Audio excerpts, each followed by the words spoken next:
recording. I'm Mike Mitchell, and it is September the 2nd, 2014 in Tarzana, California. And Laquita is filming this.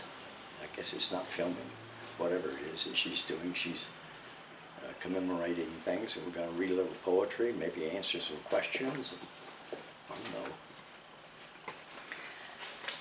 So Mitchell, I wanted to ask you some questions. You look great today, by the way. Thank you very much. Love that hat. Where were you born? Well, they tell me I was born in Orangeburg, South Carolina. I have no memory of that. Okay. Who were your parents?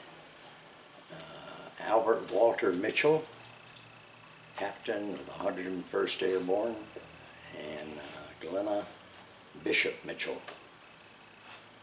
How were they when you were born? Gosh. Albert had to be 26, and Glenna was 22. What's your very first, most vivid memory? It was of Glenna getting married to Doug Bell. That would have been 1945. I remember the rice coming in the window of the car. Were you in the car? Yes, Were you in the wedding? I don't remember. Okay. Tell me about the house that you grew up in. Well, that's a hard thing to do because I grew up in so many different houses. I didn't live in the same place for more than 2 years until I got to college.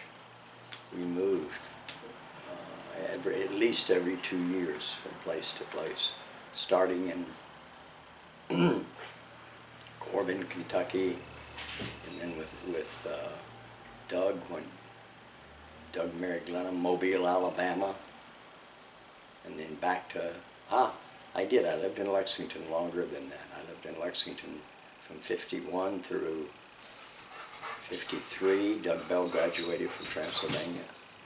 We were in Lexington. And then he spent 2 years at Lexington Theological Seminary, so it was 2 more years. But there wasn't in the same house by any means. We moved from house to house. How many rooms did your house have that you can first remember? First remember? 5.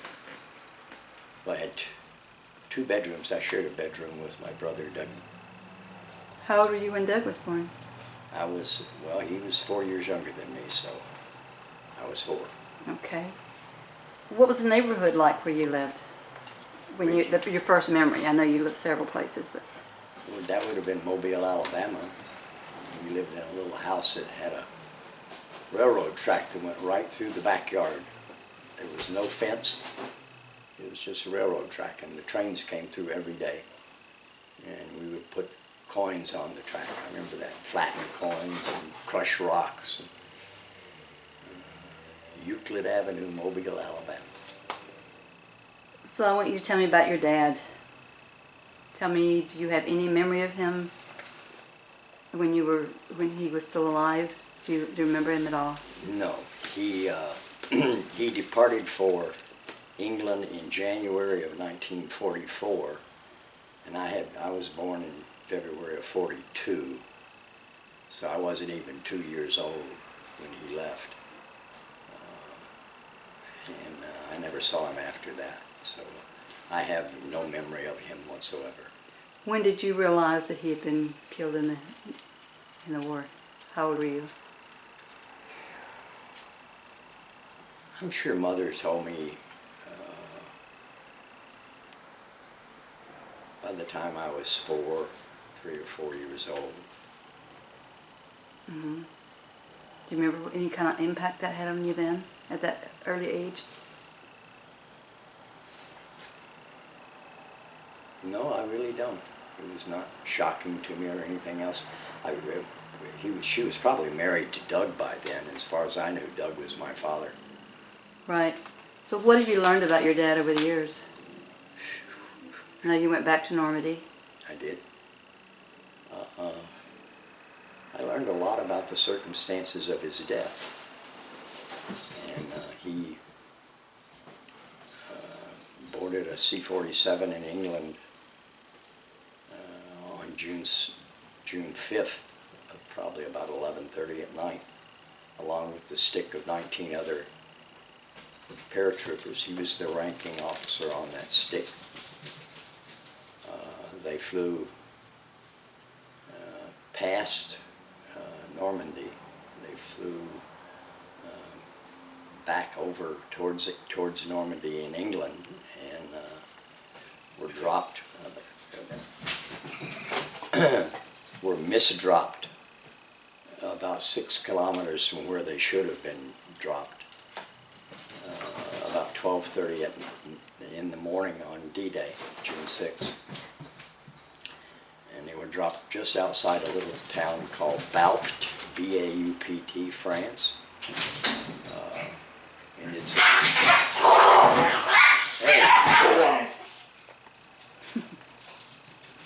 it's a little medieval town that's probably populated with 600 people. Very quaint. Paul Fletcher and I went back there to try to find out where that stick of paratroopers landed. And we talked to lots of people in our broken French to no avail.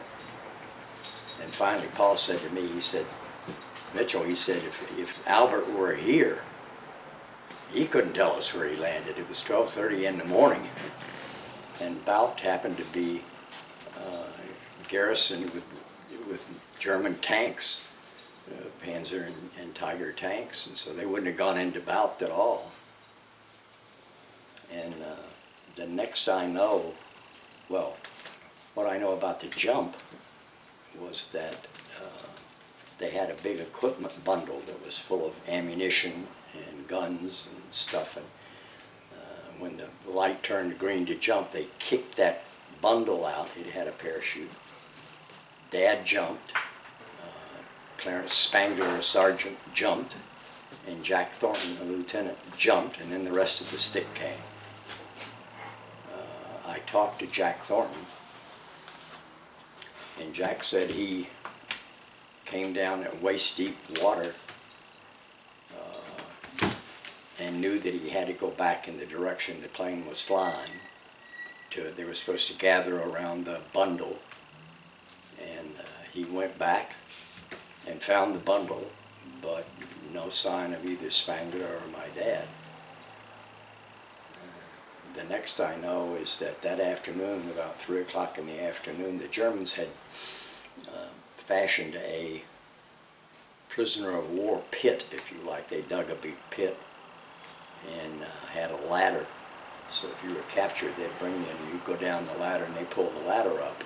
You were down in this big pit.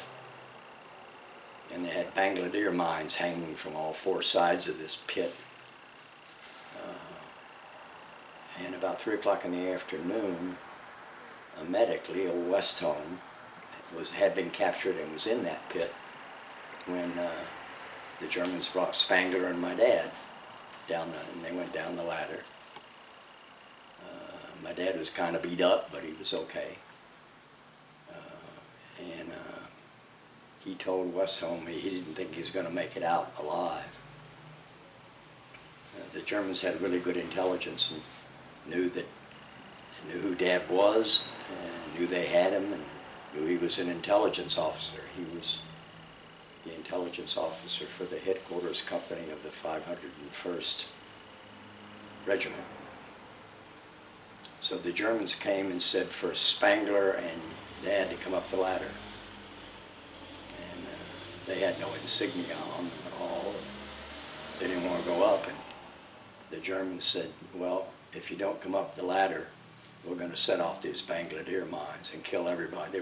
There were 20 or 30 people in this pit, American prisoners of war. If you don't come up the ladder, we're going to set off these mines and kill everybody in the pit.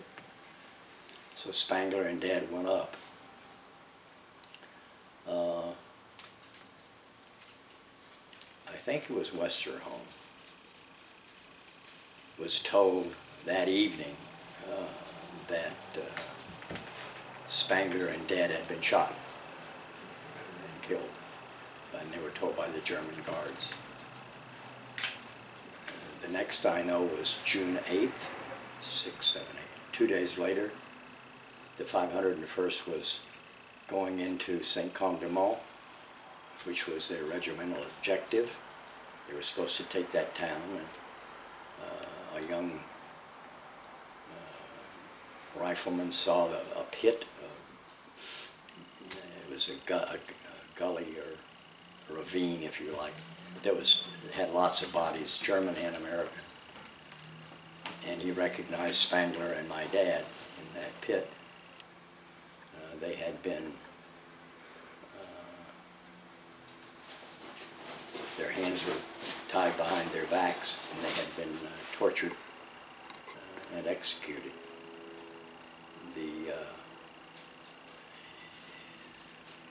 The soldier told me that they weren't allowed to touch the bodies because bodies were often booby-trapped.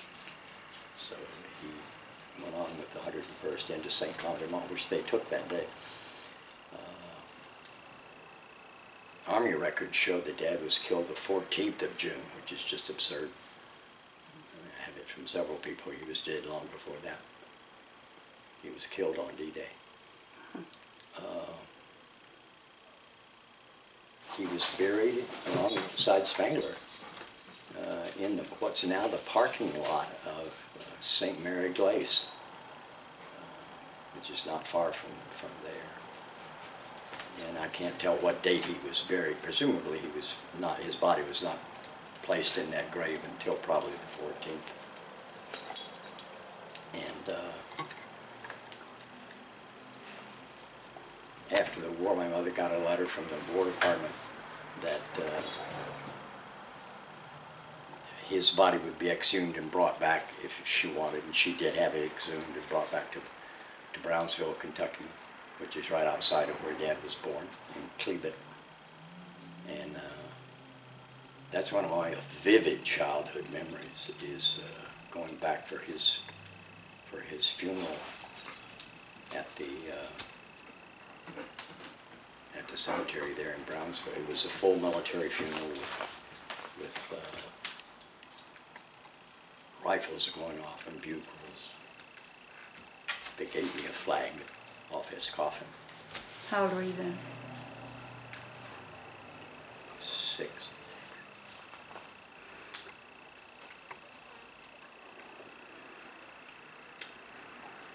Okay, can you tell me about Glenn and Doug? What were your best or most vivid memories of them? That brings a smile to your face. Well, they had a fun marriage. You see, Doug knew Albert, and Doug was a hero in his own right. He flew 45 combat missions in China, Burma, as a bombardier navigator on a B-25. In the last mission, his plane was shot down behind Japanese lines. But he told me just before he died that Doug didn't talk a lot about the war. He didn't talk a lot about anything to me, but until the last few years of his life. But he told me about the first combat mission he flew over China. They were bombing Japanese installations in China. And he said a Japanese Zero came screaming by on the right-hand side of his bomber and did a wide turn and came back towards him, headed straight towards him, and he said he told me, he said his wings were twinkling. And he didn't really appreciate what that was until the plexiglass in the nose of the plane where he was started cracking and blowing away. Those are machine guns on the wings of the Japanese Zero. And he had a .50 caliber machine gun that he opened up with, and he says the things were so powerful that it almost stalled the B-25. And the plane went away. He didn't shoot down, it just quit. But he said he made some promises then to God that if he would get him out of this, he would go into his service forever. And he did. 44 combat missions later, he got out and he became a minister. You said they had an interesting marriage. It was Or full of fun. Fun? Yeah, full of fun. They played jokes on each other. They fought with each other. Mother threw dishes at Daddy, and I remember she was always pissed off at Dad because he wouldn't pick up his socks. And Dad was up preaching one day, and put his hands in his robe and stopped because his socks were in his robe. Glenna had put his socks in there, but they had a very active romantic life and a lot of fun. What was Doug like when he was young? Now, I assume which Doug? I assume you mean Doug. I'm sorry, I'm talking about Dougie. What was Dougie like when he was young? Like I say, like he was when he was an adult. He was mischief. Mischief. He was Glenna incarnate. Yes, he was always getting into trouble, always getting me into trouble. Very talented musician. Drank a little bit, but a dear friend. How was he when you lost him, and how did you lose him? He was 26, and I was 30, and I was living on the beach in Malibu, and he was out there visiting a Saturday afternoon and drinking, and I went into Santa Monica to a dinner and got called out of the dinner and told that my brother had drowned. Doug apparently got into a little plastic toy boat, and he'd been in the Navy. He could swim fine, but we had a Santa Ana wind that afternoon, and Dougie apparently, according to witnesses, got in this boat, and the Santa Ana wind was blowing so hard it was making the waves break backwards, and it started blowing him out towards Catalina Island. And he had a little paddle. He tried to paddle back in, but he had no luck doing that. So then he got out of the little boat and tried to swim in and drowned. What's the Pookie Bear story? Pookie Bah. Pookie Bah. Pookie Bah. Daddy was working, Doug was working in an employment agency in Mobile, Alabama. And his boss, I can't remember his name now, his boss came to dinner at our house. And Dougie, who was just a little wart, Mr. Mandrell, that was his name, Mr. Mandrell, called Mr. Mandrell a Pookie Bah. And Mr. Mandrell puzzled says, "What's a Pookie Bah?" And Dougie said, "That's an old shit ass." I don't know where that came from. That's a funny story. Did your dad still work for him after that? Yes. I know your dad was a preacher man, but how did they earn their living besides, is that the only way they earn their living? Dad was in school on the GI Bill, so that supported us through college. And then he and Glenna both worked in grocery stores. He was a butcher. He cut meat. I don't remember what GB did, but they worked and supported us through College of the Bible. That's Lexington Theological Seminary. And then he had his churches, and he was paid by the churches as a minister. Do you always get money, or did he get food, or Both. both? Yeah, we had. Did you get a pig? Man, Thanksgiving would come, we'd have enough food for the year because the congregation was all farmers.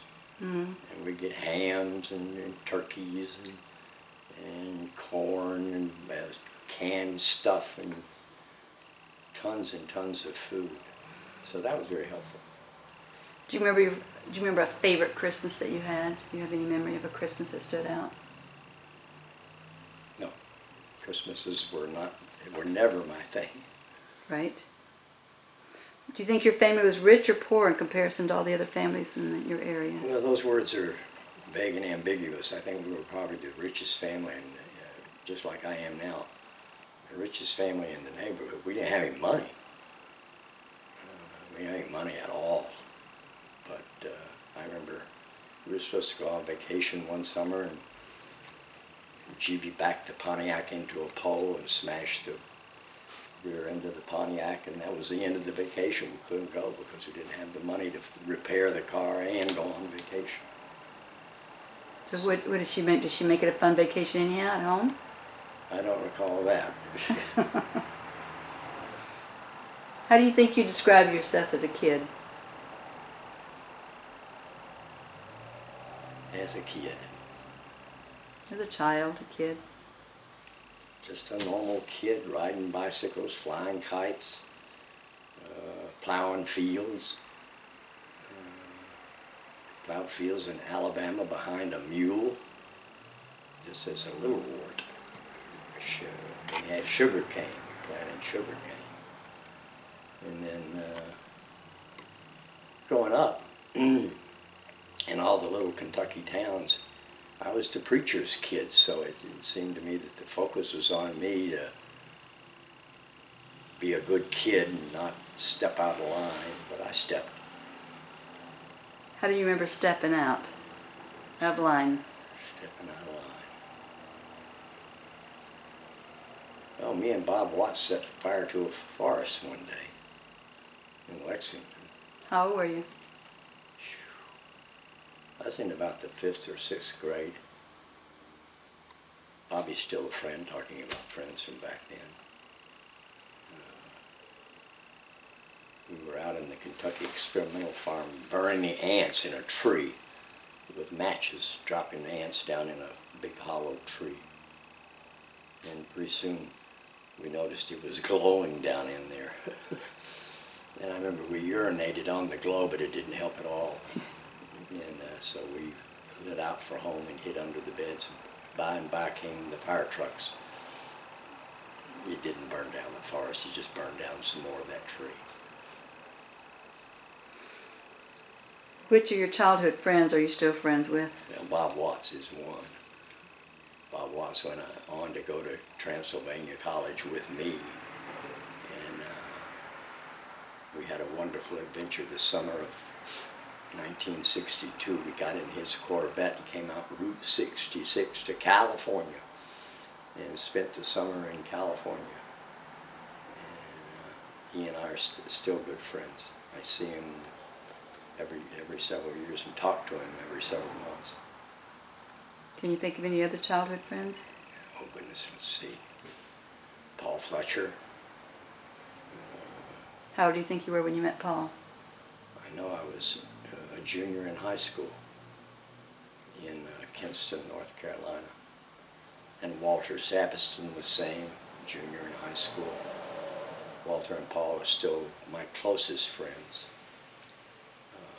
Walter's a physician, and Paul is a microbiologist studying pancreatic cancer, which is what I happen to have. So odd. What made you want to go to Transylvania? I think it was really an accident in the sense that I always wanted to go to MIT, so I applied to MIT, and as a backup I applied to Transylvania. Of course I didn't get into MIT, and I got into Transylvania, and there I was. Where'd you study there? Liberal arts, but with a major in physics and math. And who were your best friends at Transylvania? Ted Wilson was my roommate the first year. He's still a dear friend. He lives in Delaware. Turns out that Ted and I ended up at law school together, wholly unbeknownst to each other. We applied to law school and were admitted, then discovered that we were both going to law school. Wow. Were you in a fraternity there? I was. Tell me about that. There were 4 fraternities, and Phi Kappa Tau was one of them. It was the highest ranking chapter of the fraternity in the nation. They had over 100 chapters at different universities, but the highest ranking academically. Academics are very important. We worked very hard with all the brothers, if you like, to be sure that they did well. And mainly the fraternity ended up with guys who went on to become physicians, lawyers, and ministers. I was president of my fraternity my junior year at Transylvania, and that was really delightful. Tell me the story about Lulu and Patrick. In 1963, Pat, in my senior year at Transy, well, first of all, the only reason I knew Pat was because we used to have convocations every Wednesday. We'd go to the gymnasium, the entire student body, and some speaker would speak to us about noble things. We were seated alphabetically, and Pat Malloy was seated next to me. Pat was a townie. In other words, he lived in town. He didn't live in a dorm. He was a good friend of Bob Watts's. And but we saw each other every week. He was the scion of a very wealthy horse racing family in Fayette County, there in Lexington. And in '63, the spring of '63, the Ford Foundation visited Transylvania from New York with a view to contributing a substantial sum of money to the endowment of Transylvania, and asked the administration where were the black students. And Bruce Cotton, who I've known since '51, was an administrator there, and Bruce said, no qualified black students have ever applied for admission to Transylvania. How Bruce would know that, I don't have a clue, because back then there was no place to check American Indian or black or anything else, but at least there were no students on campus. Pat and I, in our youth, were skeptical of that. We thought that Transylvania was being racist like many other colleges at that time. And so we discussed it at the convocation and went out and looked around and found a highly qualified black student, Lula Morton, who was at Bryan Station High School. We made an appointment and visited her and her family and asked her would she be interested in attending Transylvania, and she said she would love to do that, but there was no way they could afford it. We told her just to apply, and so she applied, and of course with her really wonderful grades and no way to know that she was black. I shouldn't say that, that's not fair, but they didn't know she was black. They admitted her. And Bruce Cotton told me he couldn't believe it. When September of '93 came, here was a black girl who was admitted to the college, and he was elated. And he took her and showed her all around and gave her a personal tour of the university.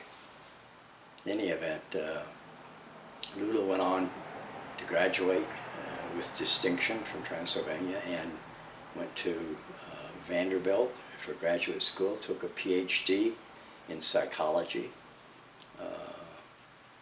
married, had 2 children, but she had moved to, by that time, to Berlin, at least partially because of the racist nature of our country, and had a very successful clinical practice of psychology there in Berlin. And about 6 years ago, I phoned up Lula in Berlin, and I said, Lula, would you mind if I wrote an article for the Lexington newspaper about Pat Malloy's contribution to your education? She said, well, I remember you and Pat came to the house and asked me should I apply, and I did.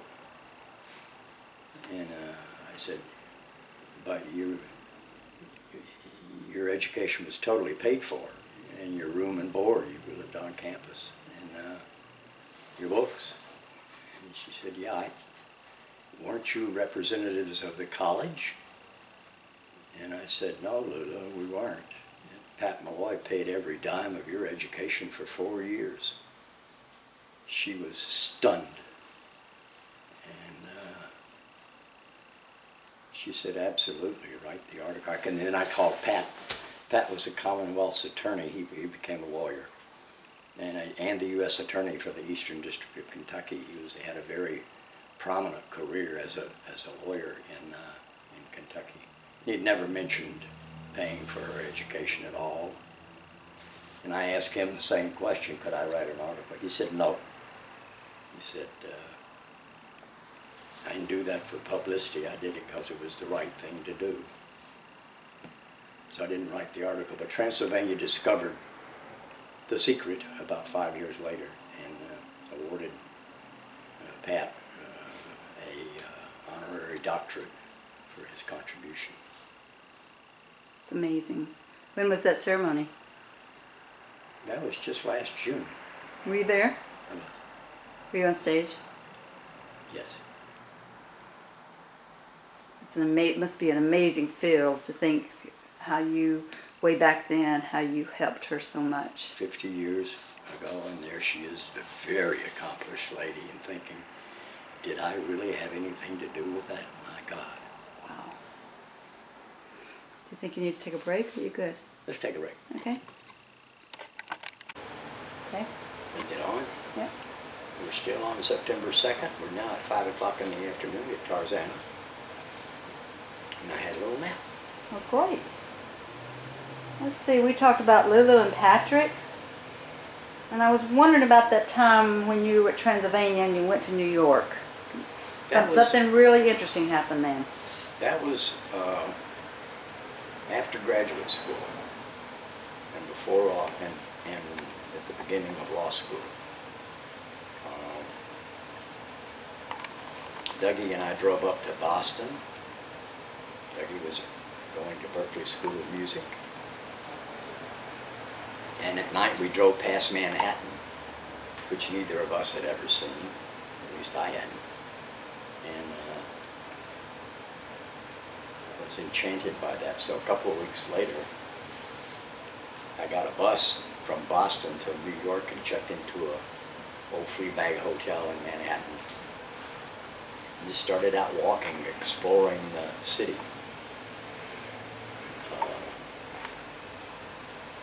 And it was wonderful. I've spent lots of time in New York since then. But I ended up Sunday morning, 2 or 3 o'clock, in Spanish Harlem. I didn't know where I was. I didn't know what Spanish Harlem was. But I went into a bar. That's the story you're talking I about. believe it might be. And there was this beautiful girl sitting by herself at the bar with long black hair. And I went in and I guess I had had enough martinis by that time to have the courage to sit down next to her and offer her to buy her a drink. And she laughed a beautiful, tinkly laugh and said, sure, but it won't do you any good. And I asked her what she meant by that. She said that she was a lesbian. And I asked her where Lesbia was, and she laughed again, and she said, no, no, no. She said, look, do you see that beautiful blonde girl sitting down at the end of the bar? And I said, yep. And she said, let me tell you what I'd like to do with her. And she told me.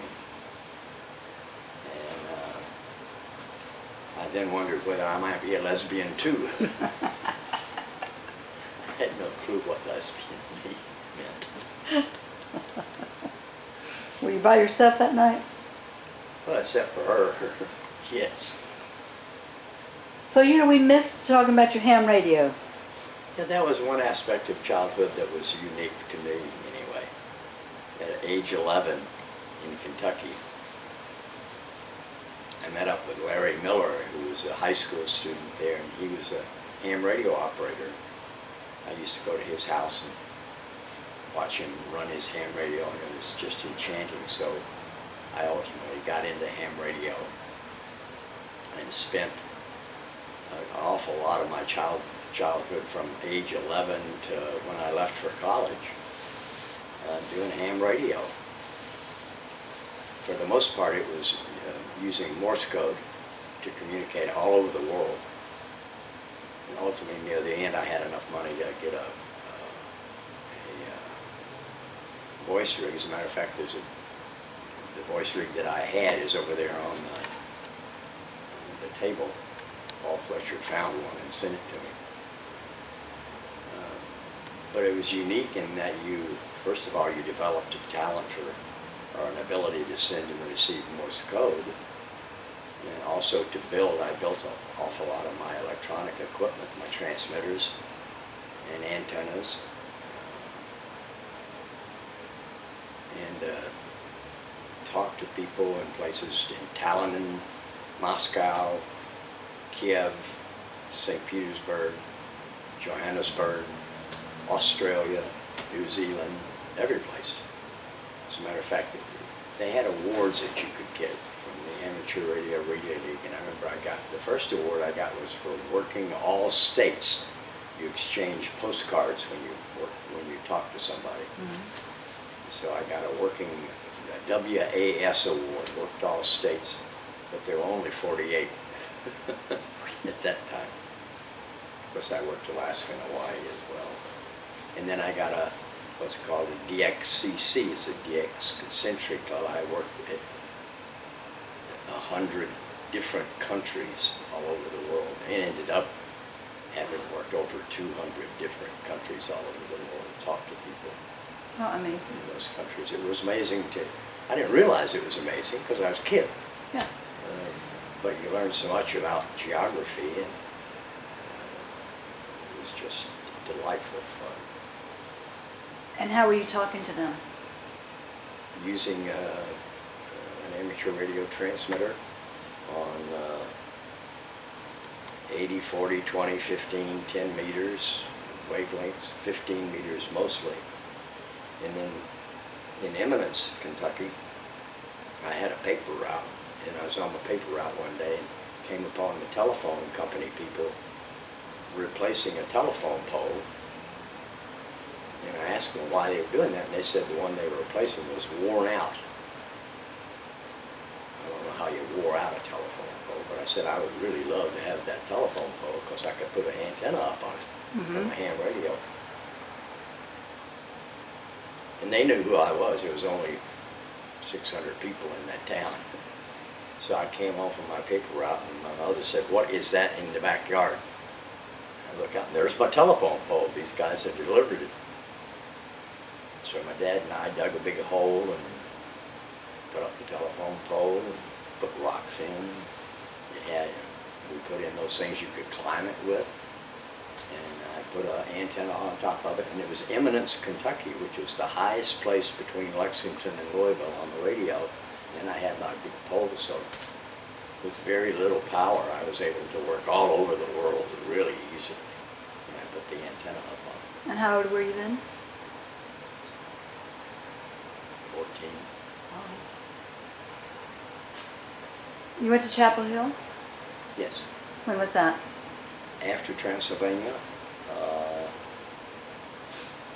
in 1963, I entered graduate school at Chapel Hill, where I was a graduate teaching assistant, and that paid my way, along with doing cartoons for Road and Track. What cartoons? I drew cartoons for Road and Track magazine. I have one of the first ones over there. Matter of fact, the guy came into the bookshop. He had a collection of them. And,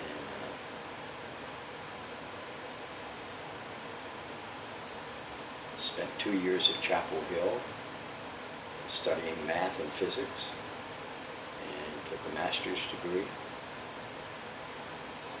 And during that period of time, Doug Bell was dying of brain cancer.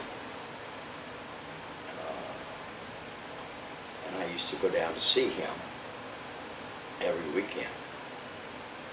It was only about 90 miles from Chapel Hill. And I would come into the house, and the house would be full of people. And there were his parishioners and friends from Kinston, North Carolina.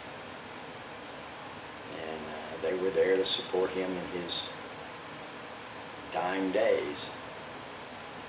And I was engaged in writing a thesis entitled Infinitely Differentiable Non-Analytic Solutions to the Heat Equation. It was esoteric physics and math in a little corral up at Chapel Hill. And as I drive back and forth, I was thinking, do I really want to spend my life as a teacher or a professor of math and physics, or would it be better to be out in the world, maybe touching people like Dad? And that's when I decided to forego a PhD and go to law school.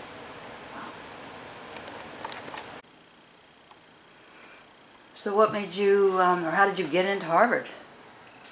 I think that was the only law school I applied to. I just didn't know any better. And lo and behold, they accepted me. What kind of GPA you think we got you in there? Pardon? What kind of GPA did you have when you went in? Well, in college I had about a 3.5, and in graduate school, gosh, you know what I had.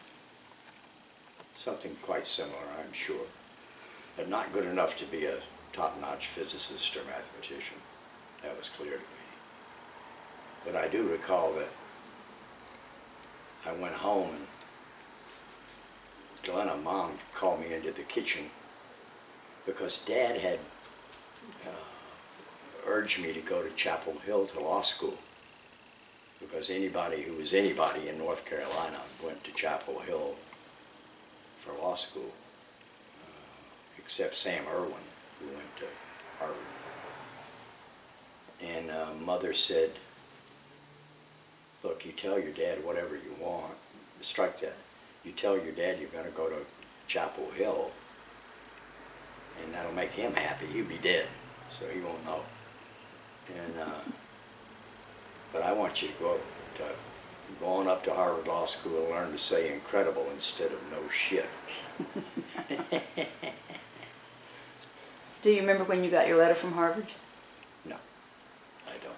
Tell me about some things that happened to you while you were at Harvard. Oh, there were all sorts of wonderful things. Harvard Law School was just magnificent for a kid like me. First thing that happened was I met Ted Wilson there, much to both of our surprise. And I ran out of money really quick. So I went over to, across the yard from the law school was the Harvard Computing Center. So I went over to the Harvard Computing Center and told them I needed a job. I was a law student, but I needed a job. All my background was in math and physics. And they said, can you program computers? I said, no. They said, well, you can't have a job here. We need a computer programmer. So I went over to the Harvard Coop and I got one of these, something like computer programmer for dummies. And I studied it for a few weeks, and I went back and I asked them for a job again. And they asked me the same question, and I said, yeah, I can program a computer. So I started programming computers my freshman year in law school at the Harvard Computing Center for various departments all over the university, mostly the graduate schools, medical school, business school, and the graduate physics schools. And the students and professors would come into the computing center with a problem that they had and describe the problem. Then I would do the math and then do the programming and then do the computing for them. It was really exciting work, delightful fun. Then I started giving computer programming classes for the law school. And I started out with students, and I got professors coming to take the class. And they were very simple computing programs that I taught them to do. But we have over here an issue of the Harvard Crimson dated 1967, 67? Yeah, I think it's 1967. And on the front page there's an article where I was interviewed about these courses I was giving. And I said, you know, it's not gonna, this is 67. It's ultimately what's gonna happen, I said, is that they're gonna have all the statutes and cases on a computer. It would be so, the research would be so easy to do once you have it on a computer. And several of the professors at the law school poo-pooed that. They said, no way in the world you're going to be able to do that. Of course, in 1981 we got our first IBM computer. IBM. Paid $2,500 for it. Yeah. And then wasn't too long before you started doing research on the internet. Absolutely. And now you don't do research anyplace else legally. So when you graduated from Harvard, where'd you go? Well, before that, the last year, I was approached by NASA to program on the Apollo project. And that was an exciting job. What happened was in 1968, they were scheduled to send the first Apollo capsule to the moon to circle it and come back.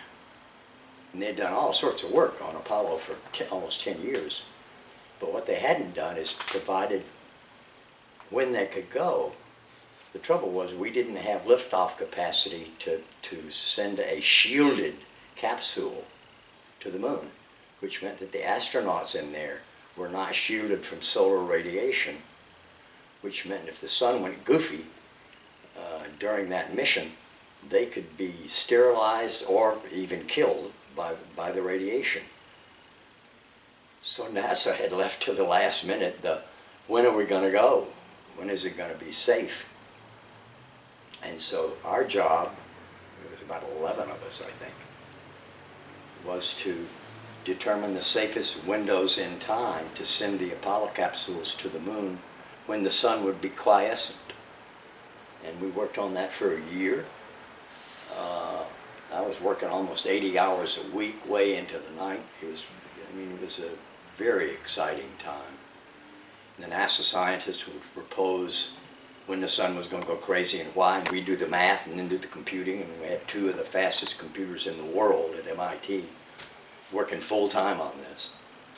And by June of '68, they had hit on the right formula, and it correlated, and we could then go and predict in the future when the windows in time would be safe, and we did, and it was. The astronauts were not harmed at all. The sun was quiescent during each Apollo mission. Wow, really exciting. But that meant at the end of the year, everybody else had been interviewing with law firms, and I had not. I had the most exciting job in the world, leave me alone. And I went up to Louis Loss and said, Professor Loss, I don't have a job. I've been working with NASA, and I don't know what I'm going to do. He picked up the telephone and called the chairman of the Securities and Exchange Commission in Washington. Said, I got a boy here who thinks he can be of service to you. All right, he said. And he told me, he said, be in Washington 10 o'clock in the morning. So I flew to Washington. Chairman Manny Cohen was the chairman of the SEC, gave me the job I asked for, boom, and I was at the SEC in Washington. How long were you there? Just a year. The Nixon administration came in, replaced the Johnson administration, and they had promised in their campaign that they were going to lift the government's heavy hand off of Wall Street, and they did, so that I didn't have much exciting work to do. I had been overseeing the specialists on the floor of the New York Stock Exchange. That's really sort of silly. I didn't know what I was doing. But that was one of the jobs I had for the SEC, and that was fun. So then I joined the RAND Corporation in Santa Monica, California, on a study of the securities industry. Rented a little apartment on the beach in Malibu and bought a little Porsche and was single. The There was, little there was a red, marriage in there. the little red 65 Porsche? Yeah, 356C? you remember that? Oh, yes, I do. What are the different jobs you've had? After I know you worked for NASA and you worked for RAND, and I know you had a lot of paper throwing jobs when you were young. But after you came to California, then you started working for RAND, Yeah. and didn't you write a top secret paper on the nuclear arms? I wrote several top secret papers at RAND. Everybody there was cleared for top secret and Q clearance, that's a nuclear clearance. And I wrote a paper that was entitled The Domestic Use of Nuclear Weapons, which outlined how a group might construct an atomic bomb, obtain the plutonium for that atomic bomb, and deliver it. It was pretty easy to deliver it in a truck, park the truck in Midtown Manhattan and obliterate the island. And there was not nearly enough security of the nuclear materials at that time. And the paper resulted in some changes in that security, because they reprocessed the plutonium in San Jose and transferred it to Texas to build the bombs, but they didn't have security in San Jose, and they transferred it to Texas in a 18-wheeler with a Teamster driver and no security. And a truck full of plutonium you could make 10 atomic bombs out of. So that changed things. That paper doesn't exist anymore. Never existed? It was in the index at RAND for a number of years, and then about 9/11 it's gone. Wow. You know that? I didn't know that. Oh, yeah. No. Did you have a copy of that? No, I don't. You You don't? can't keep copies of that stuff. So you were working at RAND, and then you're a civil rights lawyer. How did all that happen?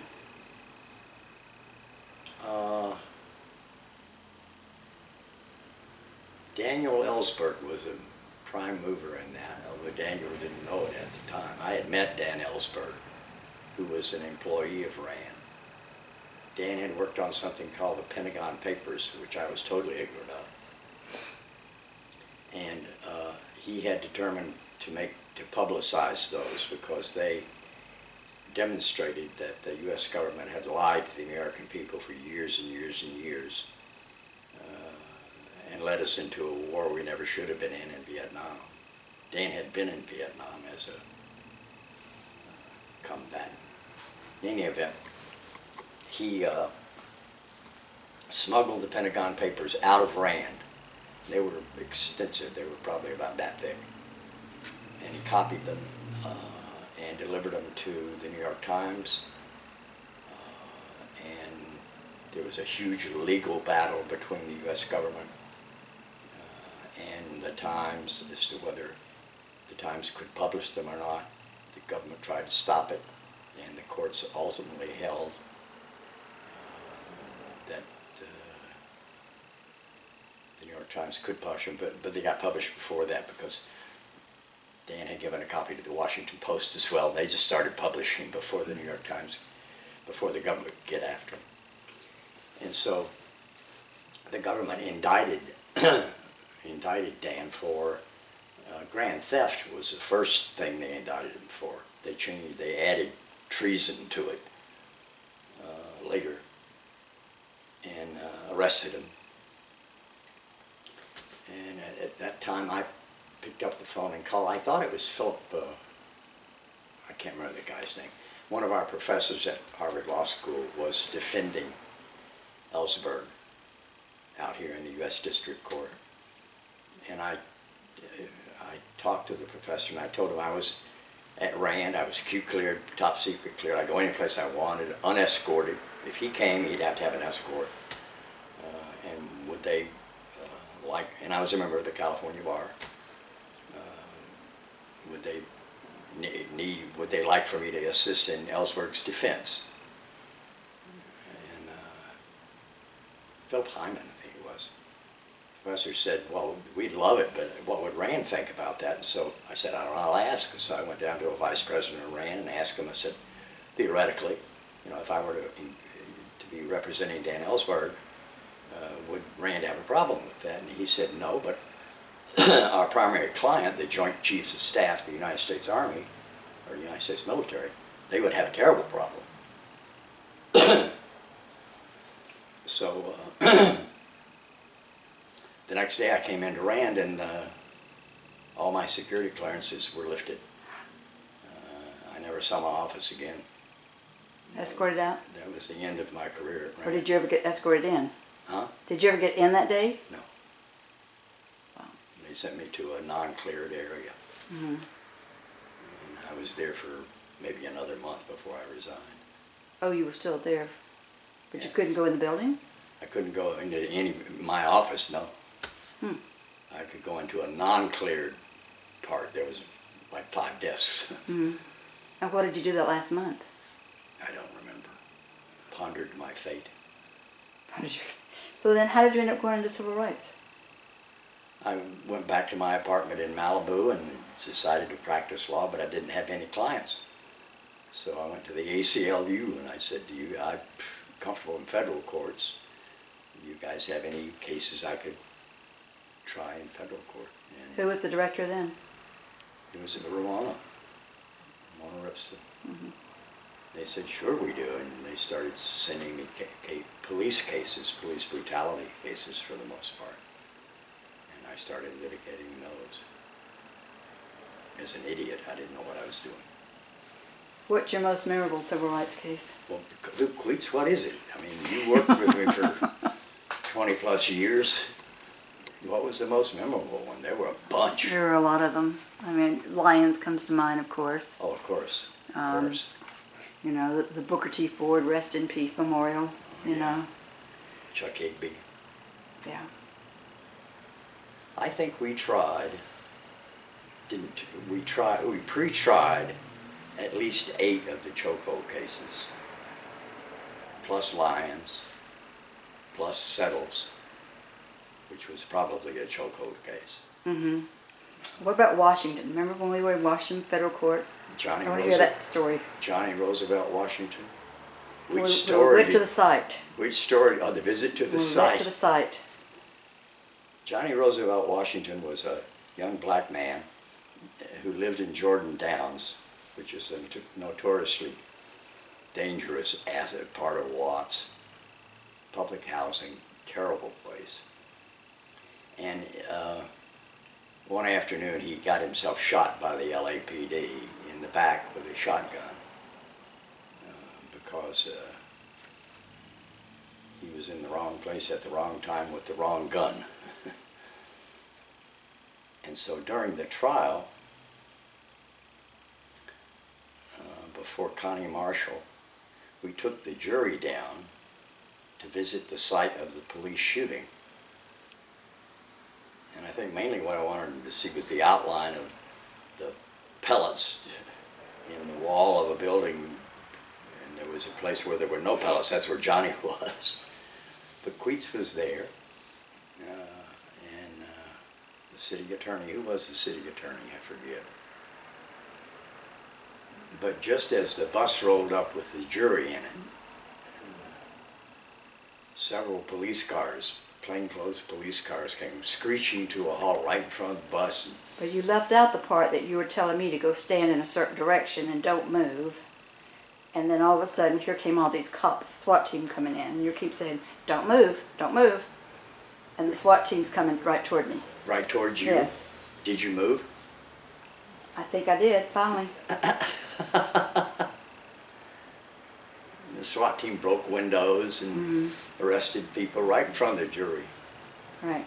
We didn't know whether that wasn't what lost that case. I remember what lost that case. Oh, I remember. Tell us about that. One of the witnesses to the shooting was a young black man. And as a young black man from Watts, you don't go to court at all, period, for any reason. That's the place you stay away from. I had subpoenaed him for the trial, an order that he appear. And it came time for him to appear, and he didn't. And so I had the police go down and arrest him, and he spent the night in jail. And then the next morning I had him on the stand. I knew he didn't want to be there. I asked him a question I didn't know the answer to, which is not something you should do. I asked him, I said, now nobody's promised you anything for your testimony here today, have they? I mean, you've been in jail all night. He said, oh yeah. Surprise to me. And I said, well, who? He said, your client's wife, who maybe had a 4th grade education and didn't know a subpoena from a helicopter. I said, what did she promise you? And the jury's sitting right there. Oh, a new car and some money if we won. We took a short break. The jury said they didn't believe any other witnesses we put on. And I remember something about a very dark bar after that as you were crying in your drink. That's probably true. So of the Lyons case, the Venegas case, the Settles case, the Condon case, Booker T. Ford, Dennis Francis, McNeil, which one of those just really, really stand out in your mind? Oh my Lord. Well, Los Angeles versus Lyons stands out in your mind and mine. For sure. Dennis France. Was that Venegas or Persico? Persico. That was Persico. Framed for a murder he didn't commit. That was committed by a LA police officer. Whew. Those were dicey times. Does that really happen? That really happened. There's a book. Dennis Ed Humes wrote a book about it that you can get on Amazon called Murderer with a Badge. And William Leisure is still in the penitentiary for those murders, and he will be till he dies. LA police officer. Mm-hmm. And I think you went to the Supreme Court, didn't you? Well, I think you were there, weren't you? I think I was, but tell us about that. Well, in your old age, people are impressed that you've argued in the Supreme Court. They don't appreciate the fact that you were drugged there kicking and screaming that you didn't want to be there. You had won everything below. That was the case in this one. And Dad Burnett, they took the case, much to my chagrin. I tried to get it dismissed. They wouldn't dismiss it. And we argued it, and Thurgood Marshall chewed my ass. And we lost 5-4. They changed the law in the middle of the string. 350 years worth of law they changed. You had a little problem with mistaken identity at that Supreme Court hearing, didn't you? One of the justices? No, that was a lie. That was Ted Wilson. He lied about that. No, I believe I heard that. Let's share that story, Mitchell. After the argument, Ted Wilson had been there, and Ted put his arm around my shoulder and said, Mitchell, he said, that argument you made there was the finest courtroom argument I've ever heard. And I said, Wilson, how many courtroom arguments have you heard? He said, well, that's the first one. He said, everything was great until you called Justice Marshall Justice Blackmun. And I fell to the floor. Because Justice Marshall happened to be Black. black.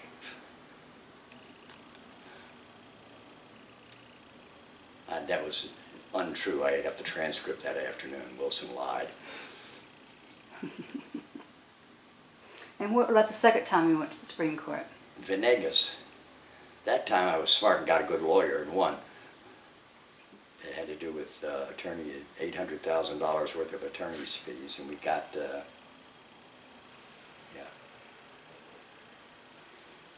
managing partner of Covington and Burling to brief and argue the case. Oh my goodness, what's his name? Covington, what is his name? I'm ashamed. Anyway, he did a terrific job, and we won 9-0 that time, 10 years later. Tell me about the time when you were special counsel to the House of Representatives. And what was that, 87, 89? I think so. Norm Pearlstein, who was the editor of the Wall Street Journal, had given the go-ahead to Brooks Jackson, one of his reporters, to investigate the financial aspects, if you like, of Freddie St. Germain, who was chairman of the House Banking Committee from Rhode Island, a Democrat. And he turned out a front page story that showed that Freddie had bought 5 IHOP restaurants by borrowing money from federally insured and regulated banking institutions with no money down. And as a matter of fact, he had walked away with money in his pocket from several of the loans. The House Ethics Committee convened a investigation, but they didn't have the manpower to handle it, and they couldn't find a law firm anywhere that didn't have a big law firm that didn't have a conflict of interest because they represented banks. But the chairman of the Ethics Committee knew Johnny Cochran. I was close to Johnny, and Johnny, he asked Johnny to be special counsel, and Johnny asked me to be special counsel with him because I knew a stock from a bond. There's an untold story about the chokeholds that's important.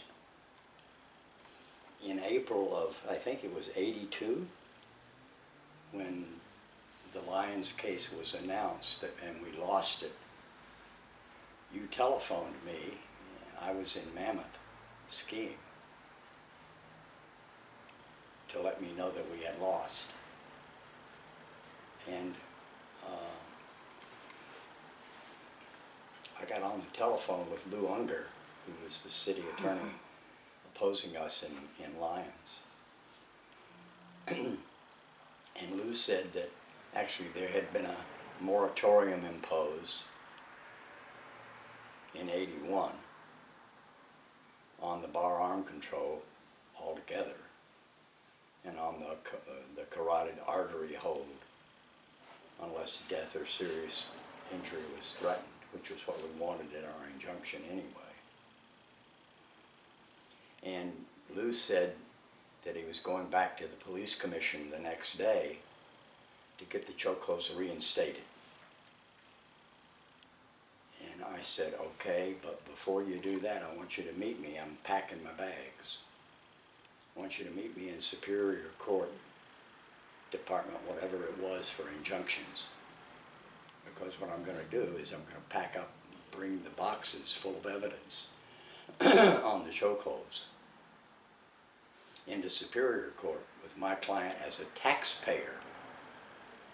In California, all you need for standing, which is how we lost in the Supreme Court, all you need for standing is that you are a taxpayer to challenge an unconstitutional expenditure of public money. And my client, Adolph Lyons, is a taxpayer. We're all taxpayers. We pay the sales tax. And I'll present the Superior Court judge with this tons of evidence, which is irrefutable, about the deaths from the chokeholds, and seek an injunction in Superior Court. And before I could get packed up and out of Mammoth, he called me back and said, forget it, we're not going to reinstate the chokeholds, and they've never been reinstated since. Now, the use of the carotid chokehold is considered deadly force, and they still don't use the bar arm at all. They've killed a couple of other people. One that was found to be in policy because the victim was grabbing for the officer's gun. There were only 2 witnesses, 2 police officers. And the other was a jailer who choked someone in jail. There were cops everywhere. And that was found to be out of policy. And Johnny Cochran's office has that case. In any event, that's what stopped the chokeholds. Didn't Daryl Gates make some remark on TV that he lived to regret? Yes, he did. What did he do? At the time of the uh, Mincy case, What was that about, the Mincy case? James Thomas Mincy was a young black man in northern San Fernando Valley who was stopped by the police for a cracked windshield and cited. He drove off towards his home, and another black and white came in and saw the windshield and turned on its lights to stop him again. He didn't stop. He drove right on to his home, about a mile. Got out of his car, and the cops were pissed off that he hadn't stopped. And he got out of his car. He was parked in the driveway of his home. And they tried to handcuff him, and he protested. He said, "You guys just gave me a ticket." And they said, "What are you talking about? We were eating dinner." See, blacks can't recognize whites either. But ultimately they took him to the ground, smashed him to the curb, and choked him to death. Who witnessed that? His mother, inter alia. He lived about 14 days, I think, on life support. Do you remember the night it happened? Where you sent me? No, tell me. Oh, to the meeting. What kind of meeting?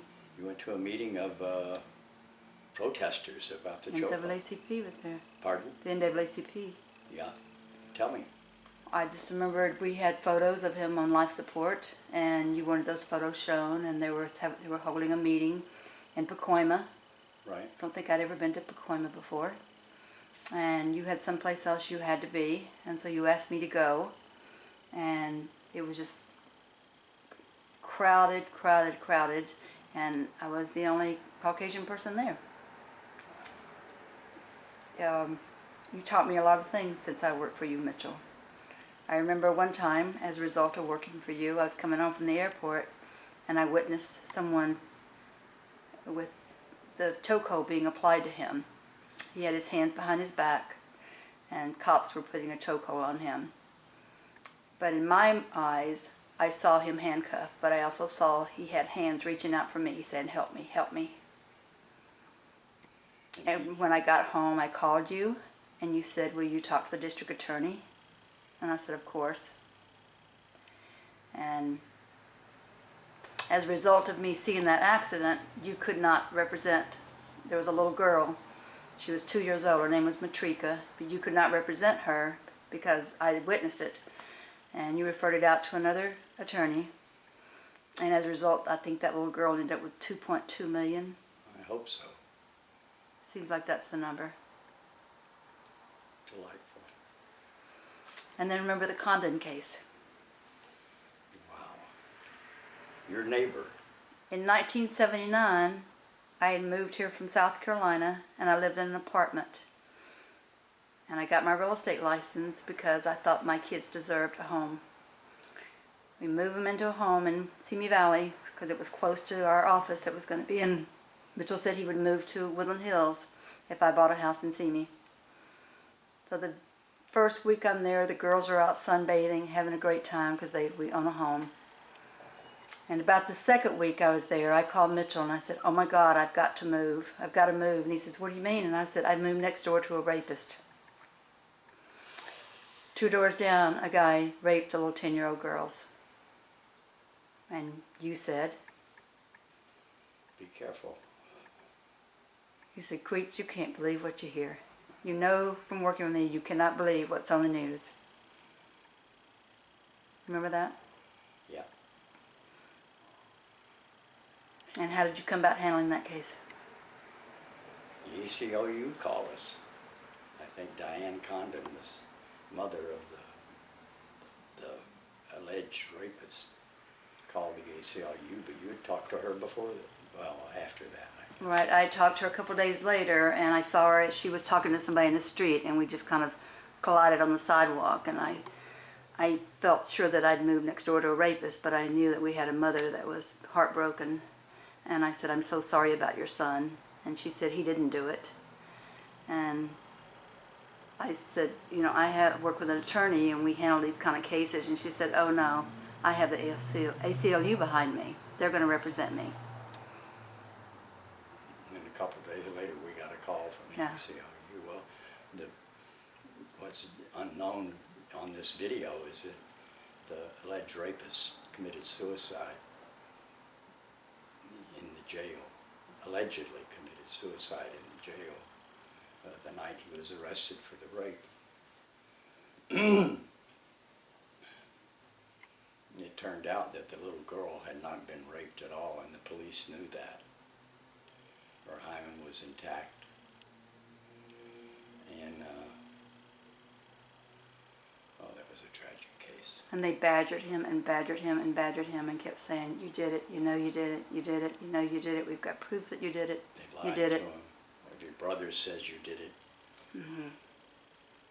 finally convinced him that maybe under the influence of a recurrent bout of LSD from Vietnam, he maybe did it and didn't remember, and they shut the tape off.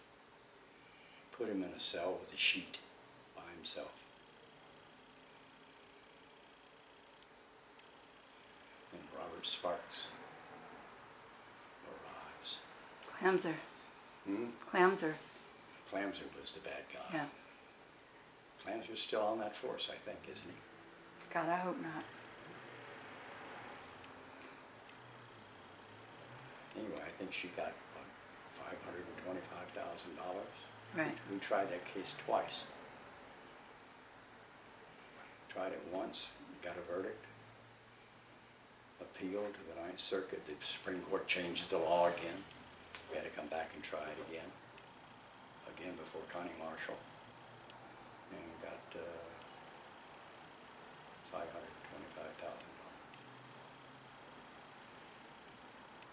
And Tragic. Daryl Gates, you didn't tell that story. Okay, yeah, Gates, after the Mincy, shortly after the Mincy choking, maybe before Mincy even died, I don't know, LA Police Chief Daryl Gates was being interviewed by an LA Times reporter, and he made the remark that perhaps black people weren't like normal people, that their veins didn't come back after they were choked. Whoa. There was a huge public outcry. He almost lost his job because of that. And what did you do? Hmm? What did you do? You went on TV I defended him. and defended him and said he just made a mistake. He made a mistake. He's not Misquoted. He's not a racist. I know Glenn. I disagree with him about almost everything in the world, but he's not a racist. But it turns out he would, as Ron Kornblum, the coroner, called me months later, and we had lunch, and he said, you know, Gates was right for the wrong reason. And I said, what are you talking about? He said, well, of the 17 deaths we've got, all are male, 12 are blacks. 12 of the 17 are blacks, which is totally different than the racial composition of this city. He said, if you're black, African, the odds are that you have sickle cell trait. 10% of black Africans have sickle cell trait because of survival of the fittest. If you have the trait, you're immune from malaria. You can't contract malaria. And so over the years, the centuries, and it will be in the future too, the number of blacks who have sickle cell trait are going to increase. The others are going to die from malaria. And the same is true, he said, here of the population in America, the black population. 10% of that population has sickle cell trait. We whites, 1/2 of 1% have sickle cell trait. But it doesn't do you any good in America because there's no malaria here. It's just an inherited trait. The difficulty is that if they taught us in medical school, you've got to alert your patients who have the trait not to travel in an unpressurized aircraft above 14,000 feet. And I said, why? And he said, well, because then the lack of oxygen at that level and above causes sickle cell trait to transmogrify itself into sickle cell disease, which means your red blood cells sickle and they jam in your veins, and it causes exquisite pain, debilitation, and death. And he said, what does chokehold do? He said, it cuts off oxygen, just like being up in an aircraft above 14,000 feet. You don't have oxygen. Wow. He had 3 samples of blood from 3 black men who died of chokeholds. 2 of them were sickles. So we don't know about the rest, but I said, what do we do? Do we tell the police don't choke black people, only choke white people? That's not going to work. Anyway, Gates was right for the wrong reason.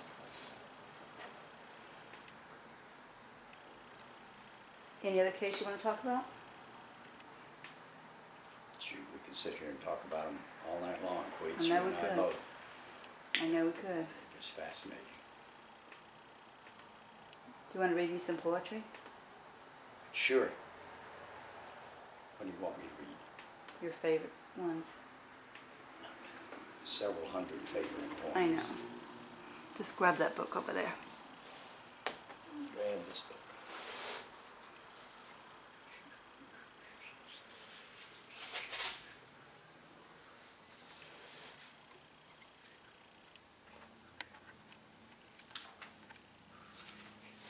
Well, this is, which one is this one? 101 famous poems.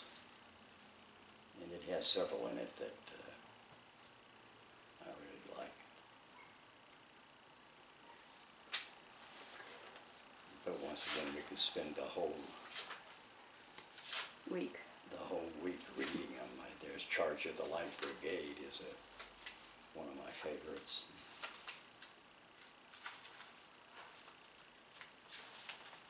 Shoot.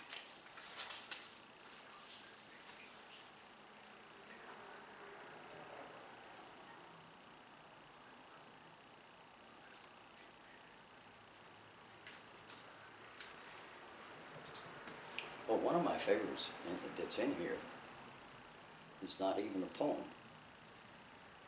although it reads like a poem. What is it? Lincoln's Letter to Mrs. Bixby. I think it's in this one. Yeah.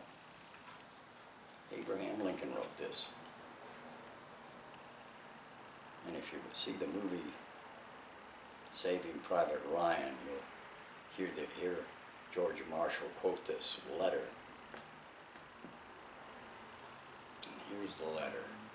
It's from the Executive Mansion, Washington, D.C., November 21st, 1864, in the middle of the Civil War.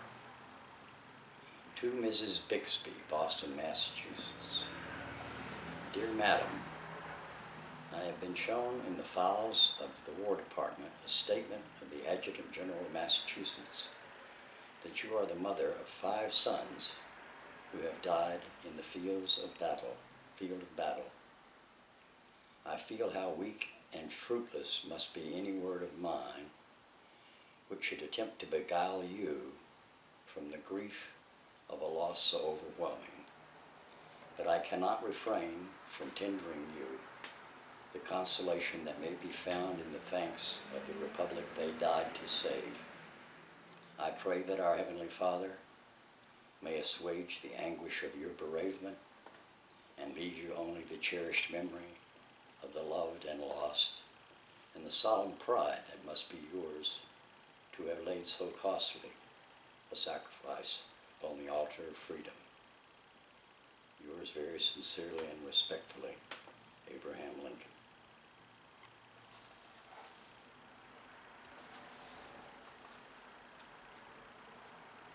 That's probably one of the best poems in this book. Beautiful. The man was incredible. 4th grade education.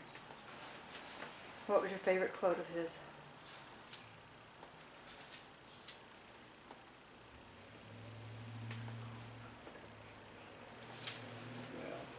Well, that would probably be it.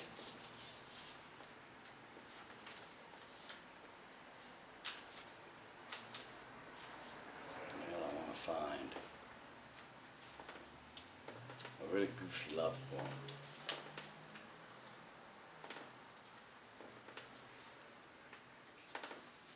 And then I've got to do Gunga Din. Remember Gunga Din? I do not. Rudyard Kipling.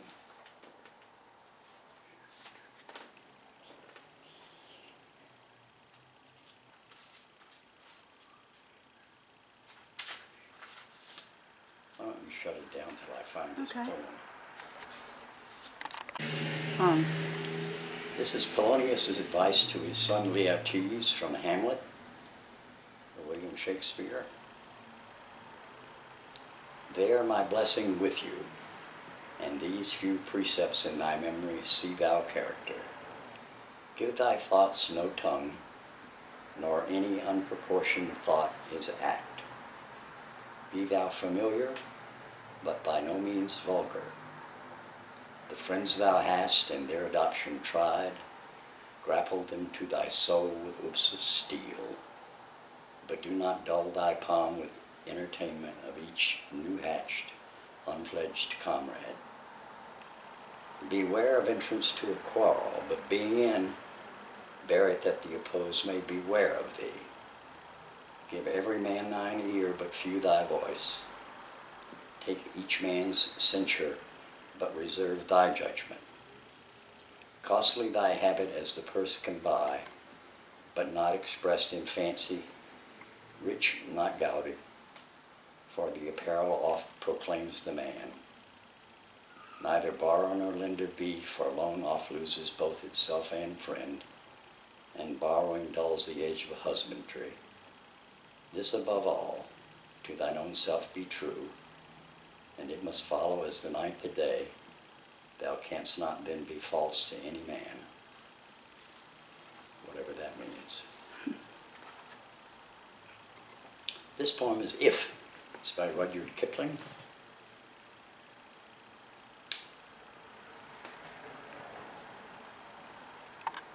If you can keep your head when all about you are losing theirs and blaming it all on you, if you can trust yourself when all men doubt you, but make allowance for their doubting too, if you can wait and not be tired of waiting, or being lied about, don't deal in lies, or being hated, don't give way to hating, and yet don't look too good nor talk too wise. If you can dream and not make dreams your master, if you can think and not make thoughts your aim, if you can meet triumph and disaster and treat those two impostors just the same, if you can bear to hear the truth you've spoken twisted by knaves to make a trap for fools, or watch the things you gave your life to broken and stoop and build them up with worn-out tools,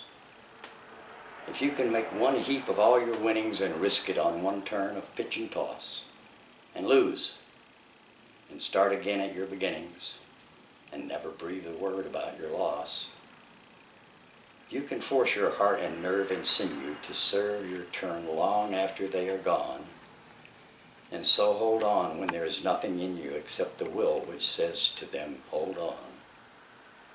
If you can talk with crowds and keep your virtue, or walk with kings nor lose the common touch, if neither foes nor loving friends can hurt you, if all men count with you but none too much, if you can fill the unforgiving minute with 60 seconds worth of distance run, yours is the earth and everything that's in it, and which is more, you'll be a man, my son. This is the crazy love poem. This poem doesn't make any sense, but it's beautiful. It's The Highwayman, the Alfred Noahs. Do you know The Highwayman? Mm-hmm. The wind was a torrent of darkness among the gusty trees. The moon was a ghostly galleon tossed upon cloudy seas. The road was a ribbon of moonlight over the purple moor, and the highwayman came riding, riding, riding. The highwayman came riding up to the old inn door. He'd a French cocked hat on his forehead and a bunch of lace at his chin. a coat of claret velvet and breeches of brown doeskin. They fitted with never a wrinkle. His boots were up to the thigh, and he rode with a jeweled twinkle, his pistol butts a twinkle, his rapier hilt a twinkle under the jeweled sky. Over the cobbles he clattered and clashed in the dark inn yard, and he tapped with his whip on the shutters, but all was locked and barred. He whistled a tune to the window, and who should be waiting there but the landlord's black-eyed daughter, Bess, the landlord's daughter, plaiting a dark red love knot into her long black hair. And dark in the dark old inn yard a stable wicket creaked, where Tim the ostler listened. His face was white and peaked. His eyes were hollows of madness, his hair like moldy hay. But he loved the landlord's daughter, the landlord's red-lipped daughter. Dumb as a dog he listened, and he heard the robber say, "One kiss, my bonny sweetheart, I'm after a prize tonight. I shall be back with the yellow gold before the morning light. Yet if they press me sharply and harry me through the day, then look for me by moonlight, watch for me by moonlight. I'll come to thee by moonlight, though hell should bar the way." He rose upright in the stirrups, he scarce could reach her hand, but she loosened her hair in the casement. His face burnt like a brand, as the black cascade of perfume came tumbling over his breast, and he kissed its waves in the moonlight. Oh, sweet black waves in the moonlight. Then he tugged at his rein in the moonlight and galloped away to the west. He did not come in the dawning, he did not come at noon, and out of the tawny sunset before the rise of the moon, when the road was a gypsy's ribbon looping the purple moor, a red-coat troop came marching, marching, marching. King George's men came marching up to the old inn door. They said no word to the landlord. They drank his ale instead, but they gagged his daughter and bound her to the foot of her narrow bed. Two of them knelt at her casement with muskets at their side. There was death at every window and hell at one dark window, for Bess could see through her casement the road that he would ride. They had tied her up to attention with many a sniggering jest. They had bound a musket beside her with the barrel beneath her breast. "Now keep good watch," and they hissed her. She heard the dead man say, "Look for me by moonlight, watch for me by moonlight. I'll come to thee by moonlight, though hell should bar the way." She twisted her hands behind her, but all the knots held good. She writhed her hands till her fingers were wet with sweat or blood. They stretched and strained in the darkness, and the hours crawled by like years, till now on the stroke of midnight, cold on the stroke of midnight, the tip of one finger touched it. The trigger, at least, was hers. The tip of one finger touched it. She strove no more for the rest. Up she stood up to attention with the barrel beneath her breast. She could not risk their hearing. She would not strive again, for the road lay bare in the moonlight, blank and bare in the moonlight, and the blood of her veins in the moonlight throbbed to her love's refrain. Plot, plot, plot, plot. Had they heard it? The horse hoofs were ringing clear. Plot, plot, plot, plot in the distance. Were they deaf that they did not hear? Down the ribbon of moonlight over the brow of the hill, the highwaymen came riding, riding, riding. The redcoats looked to their primer. She stood up straight and still. Plot, plot in the frosty silence. Plot, plot in the echoing night. Nearer he came and nearer. Her face was like a light. Her eyes grew wide for a moment. She drew one last deep breath. Then her finger moved in the moonlight. Her musket shattered the moonlight, shattered her breast in the moonlight, and warned him with her death. He turned, he spurred to the west. He did not know she stood bowed, with her head o'er the musket, drenched with her own red blood. Not till dawn he heard it. His face grew gray to hear how Bess, the landlord's daughter, the landlord's black-eyed daughter, had watched for her love in the moonlight and died in the darkness there.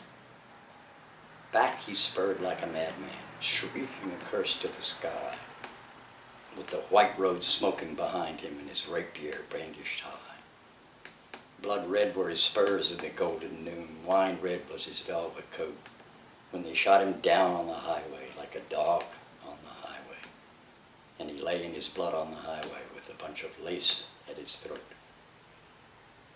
And still of a winter's night, they say, when the wind is in the trees, when the moon is a ghostly galleon tossed upon cloudy seas, when the road is a ribbon of moonlight over the purple moor, the highwayman comes riding, riding, riding. The highwayman comes riding up to the old inn door. O'er the cobbles he clatters and clangs in the dark inn yard.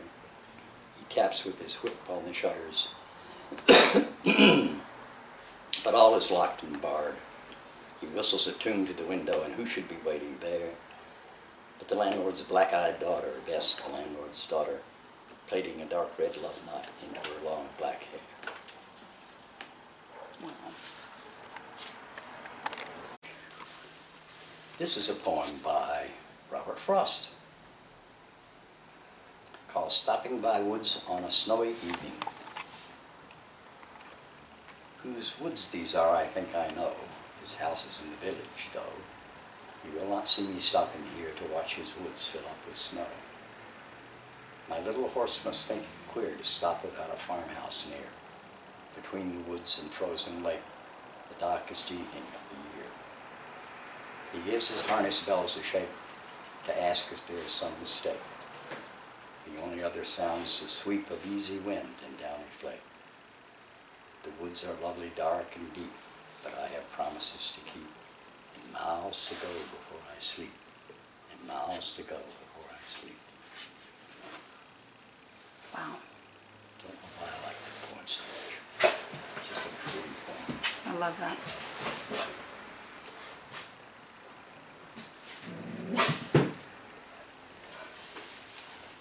Now this is a poem by Dylan Thomas. And actually there are two I'm going to read from here. Fern Hill is the first one, and it's about childhood. And you have to realize you don't have to realize, but after you read it or hear it several times, you'll understand that it is very much about childhood.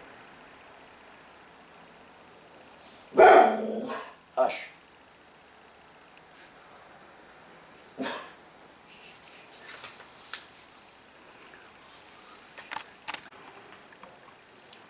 Dylan Thomas's poem, Fern Hill.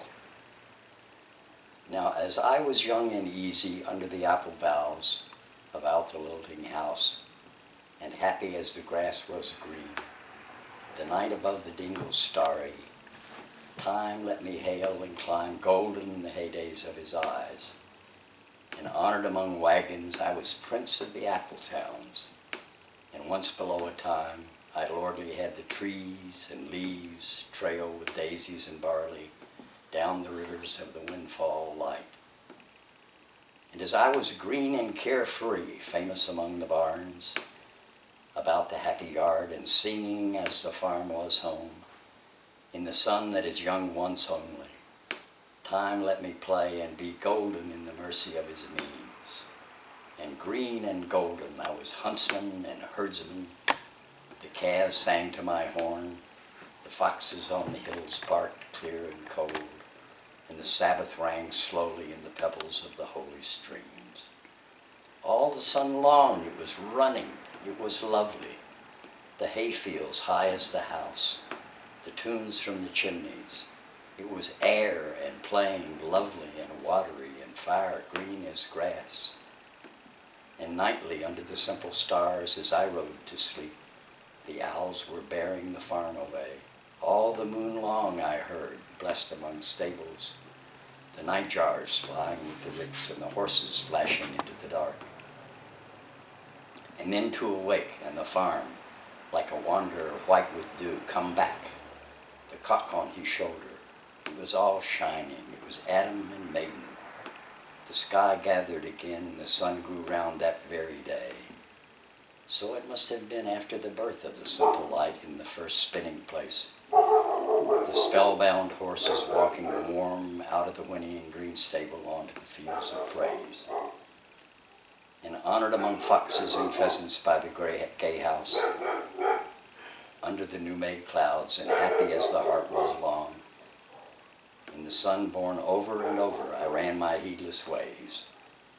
My wishes raced through the house-high hay, and nothing I cared, you idiot dog, that my sky-blue trades, that time allows in all his tuneful turning, so few and such morning songs, before the children, green and golden, follow him out of grace.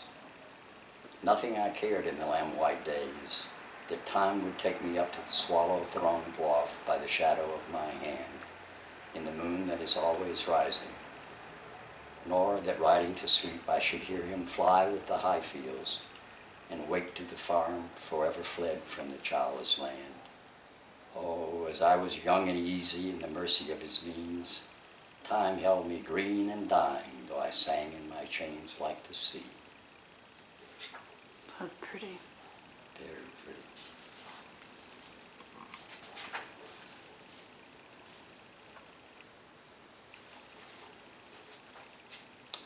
This one is called Do Not Go Gentle Into That Good Night. Do you know this one? Yes.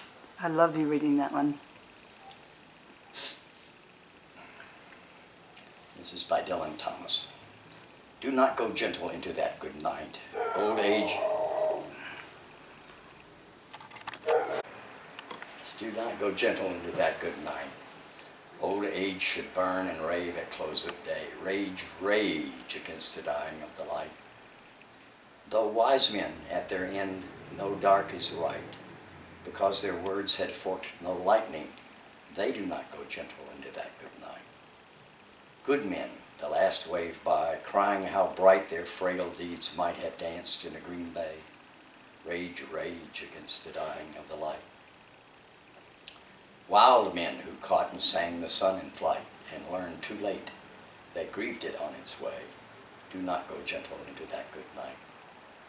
Grave men, near death, who see with blinding sight, blind eyes could blaze like meteors and be gay. Rage, rage against the dying of the light. And you, my Father, there on the sad height, curse, bless me now with your fierce tears, I pray. Do not go gentle into that good night. Rage, rage against the dying of the light. Now you want to do Shell. Silversine's book, Uncle Shelby's ABZ book. A book that's not for children.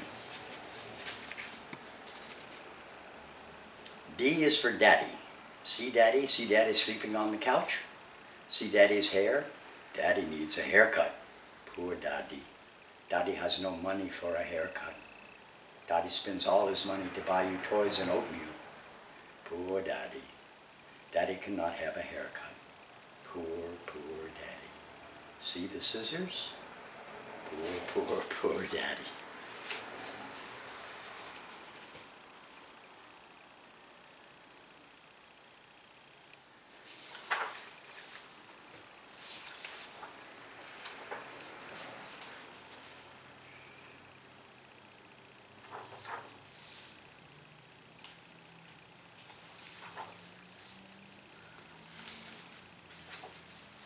K is for kidnapper.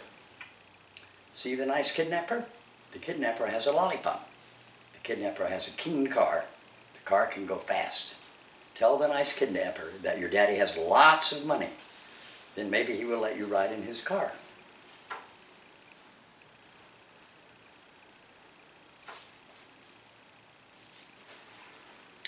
M is for money. Mommy and Daddy always fight about money. Money is the root of all evil. See the money? The money is green. The money is in Mommy's purse. Take the bad, bad money out of the purse and send it to P.O. Box 42, St. Louis, Missouri. Then Mommy and Daddy will be happy.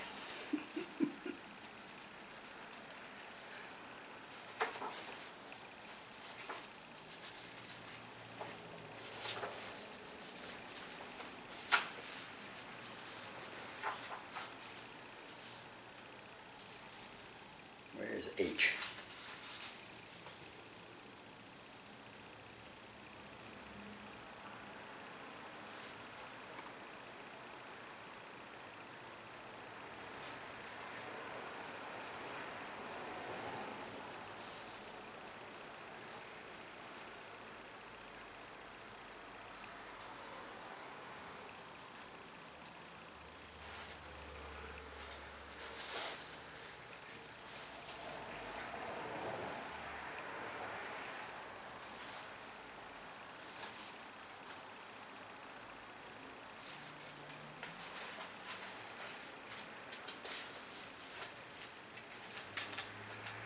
see H in here. Shoot. H is one of the best ones. Maybe someone else thought so too. And took it out, yeah.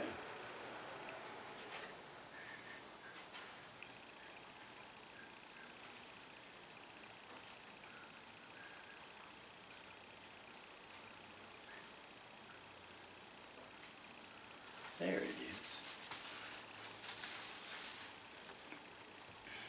H is for hole. See the hole? The hole is deep. You can bury things in the hole. See the toaster? You can bury the toaster in the hole. See the car keys? You can bury the car keys in the hole. See grandma's teeth and daddy's shoes? See mommy's diamond ring? Uh-oh. Little sister sees you burying things in the hole. Maybe she will snitch on you and you'll get a licking. What else can you bury in the hole?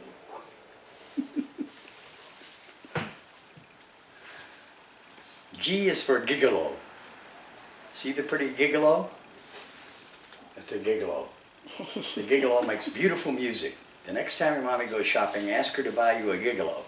She will tell all the neighbors how cute you are, and she will write it into Reader's Digest, and they will print it and send you money.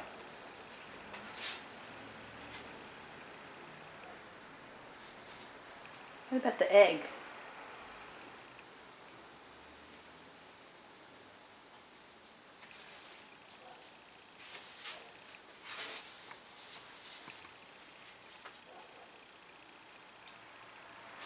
E is for Ernie.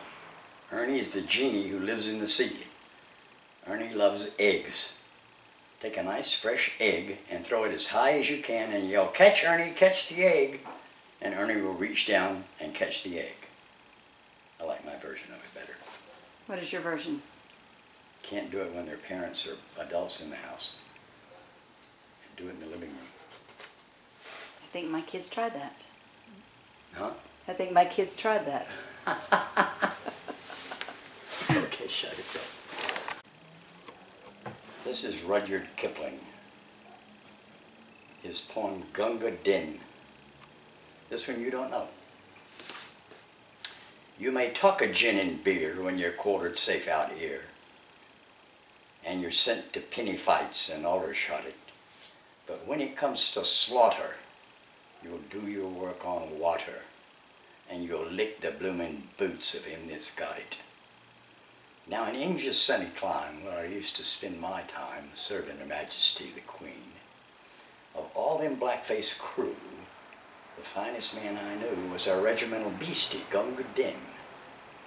He was din, din, din, you limping lump of brick dust, Gunga Din. High slippery, ithery-o, water, get it, penny low, you squidgy-nosed old idol, Gunga Din. The uniform he wore was nothing much before, and rather less than half of that behind. For a piece of twisty rag and a goatskin water bag was all the field equipment he could find. When the sweating troop train lay in the siding through the day, where the heat would make your bloomin' eyebrows crawl, we shouted, "Harry by," till our throats were bricky dry. Then we whopped him 'cause he couldn't serve us all. It was din, din, din, you heathen, where the mischief have you been? Put some jewelry in it or I'll mar you this minute if you don't fill up my helmet, Gunga Din.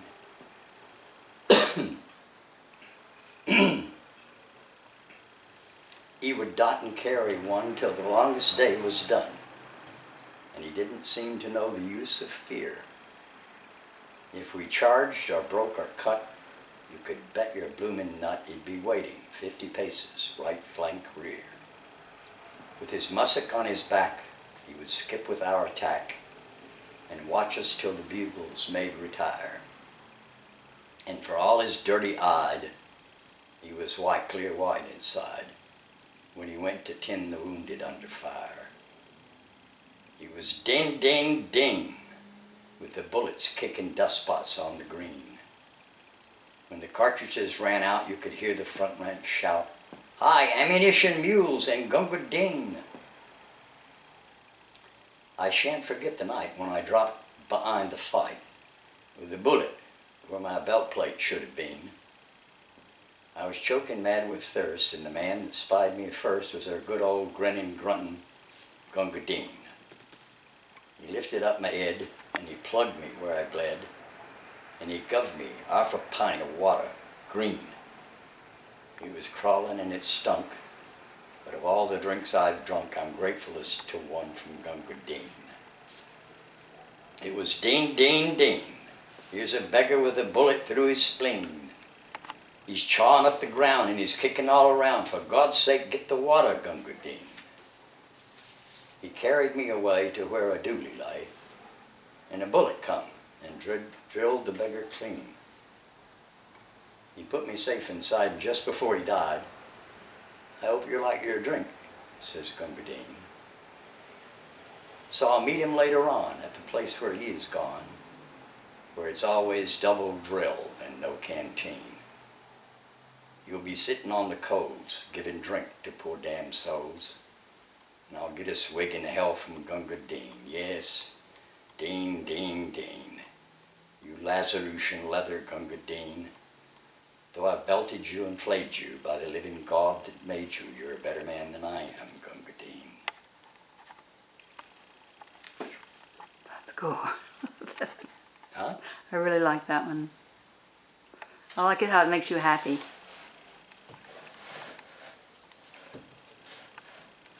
Okay. This is the love song of J. Alfred Prufrock by T.S. Eliot. Let us go then, you and I, when the evening is spread out against the sky like a patient etherized upon a table. Let us go through certain half-deserted streets, the muttering retreats of restless nights in one-night cheap hotels, and sawdust restaurants with oyster shells. Streets that follow like a tedious argument of insidious intent that leads you to an overwhelming question. Oh, do not ask what is it. Let us go and make our visit. In the room the women come and go, talking of Michelangelo. The yellow fog that rubs its back upon the window panes. The yellow smoke that rubs its muzzle on the window panes.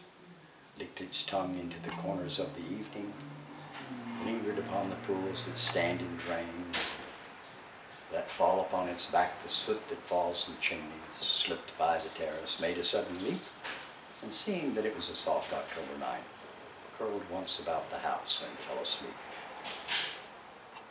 And indeed there will be time for the yellow smoke that slides along the street, rubbing its back upon the window panes. There will be time. There will be time to prepare a face to meet the faces that you meet. There will be time to murder and create. A time for all the works and days of hands that lift and drop a question on your plate. Time for you and time for me. And time yet for 100 indecisions. And for 100 visions and revisions before the taking of toast and tea. In the room the women come and go, talking of Michelangelo. And indeed there will be time to wonder, do I dare, and do I dare? Time to turn back and descend the stair, with a bald spot in the middle of my hair. They will say how his hair is growing thin. My morning coat, my collar mounting firmly to the chin.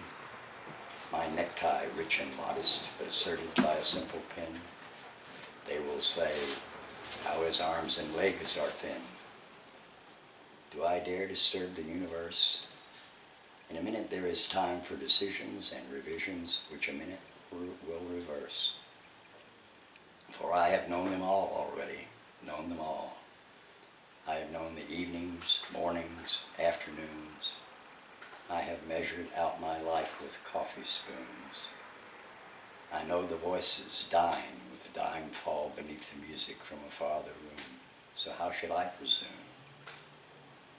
I have known the eyes already, known them all, the eyes that fix you in a formulated phrase. And when I am formulated, sprawling on a pin, I am pinned and wriggling on the wall. Then how should I begin to spit out all the butt-ends of my days and ways? And how should I presume? And I have known the arms already, known them all, arms that are braceleted and white and bare, but in the lamplight downed with light brown hair. Is it perfume from a dress that makes me so digress? Arms that lie along a table or wrap about a shawl? And should I then presume, and how should I begin? Shall I say I have gone at dusk through narrow streets and watched the smoke that rises from the pipes of lonely men in shirt sleeves leaning out of windows? I should have been a pair of ragged claws scuttling across the floors of silent seas. And the afternoon, the evening sleeps so peacefully, smoothed by long fingers, asleep, tired, and it lingers. Stretched on the floor here beside you and me, should I, after tea and cakes and ices, have the strength to force the moment to its crisis? And though I have wept and fasted, wept and prayed, though I have seen my head grown slightly bald, brought in upon a platter, I am no prophet, and here's no great matter. I've seen the moment of my greatness flicker, and I have seen the eternal footman hold my coat and snicker, and in short, I was afraid. And would it have been worth it after all, after the cups, the marmalade, the tea, among the porcelain, among some talk of you and me?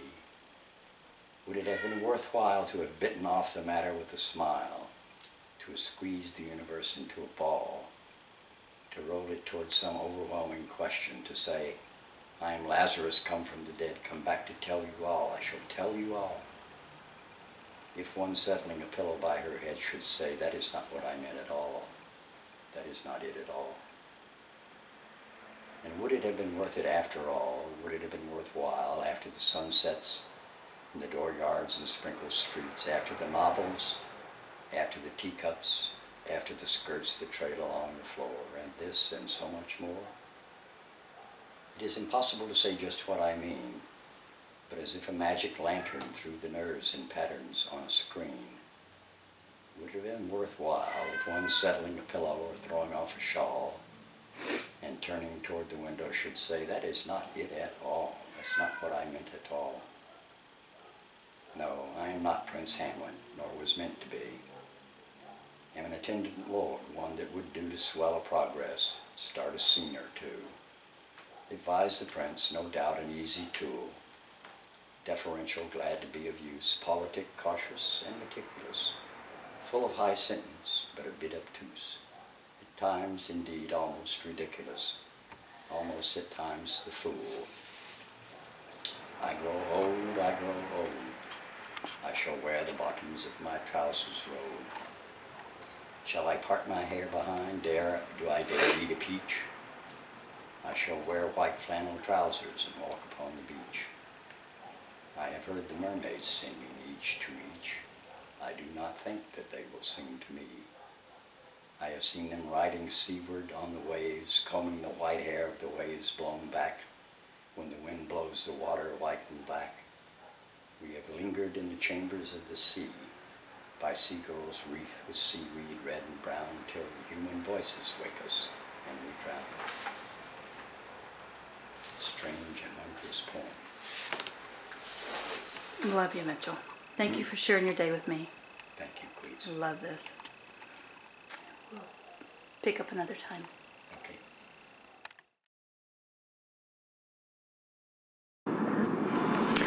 This is a poem called Fern Hill by Dylan Thomas.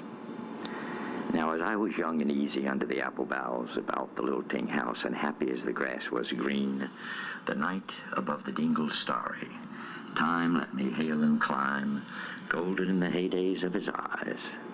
And honored among wagons, I was prince of the apple towns. And once below a time I lordly had the trees and leaves trail with daisies and barley down the rivers of the windfall night. And as I was green and carefree, famous among the barns, about the happy yard, and singing as the farm was home, in the sun that is young once only, Time let me play and be golden in the mercy of his means. I was green and golden. I was huntsman and herdsman. The calves sang to my horn. The foxes on the hills barked clear and cold, and the Sabbath rang slowly in the pebbles of the holy streams. All the sun long it was running. It was lovely. The hay fields high as the house, the tunes from the chimneys. It was air and playing, lovely and watery, and fire green as grass. And nightly under the simple stars as I rode to sleep, the owls were bearing the farm away.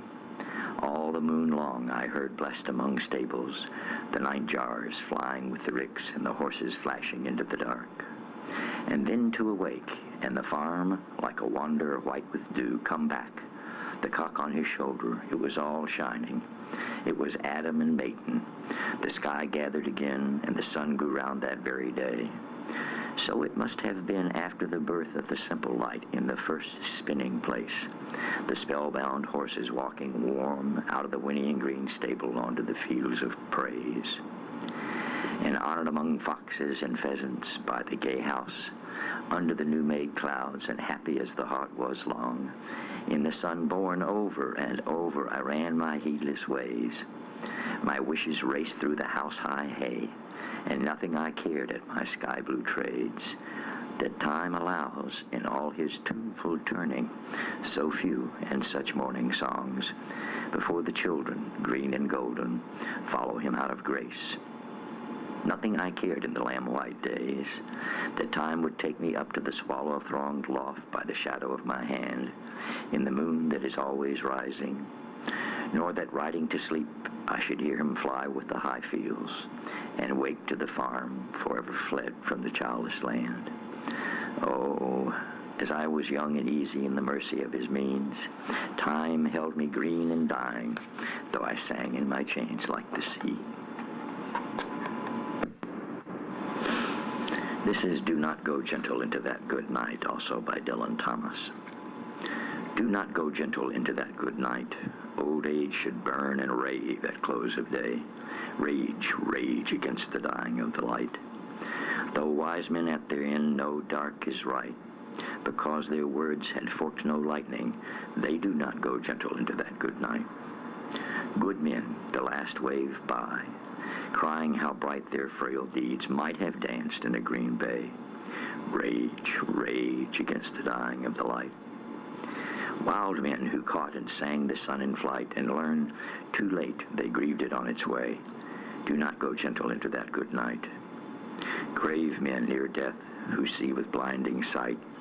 Blind eyes could blaze like meteors and be gay. Rage, rage against the dying of the light. And you, my Father, there on the sad height, curse, bless me now with your fierce tears, I pray. Do not go gentle into that good night. Rage, rage against the dying of the light.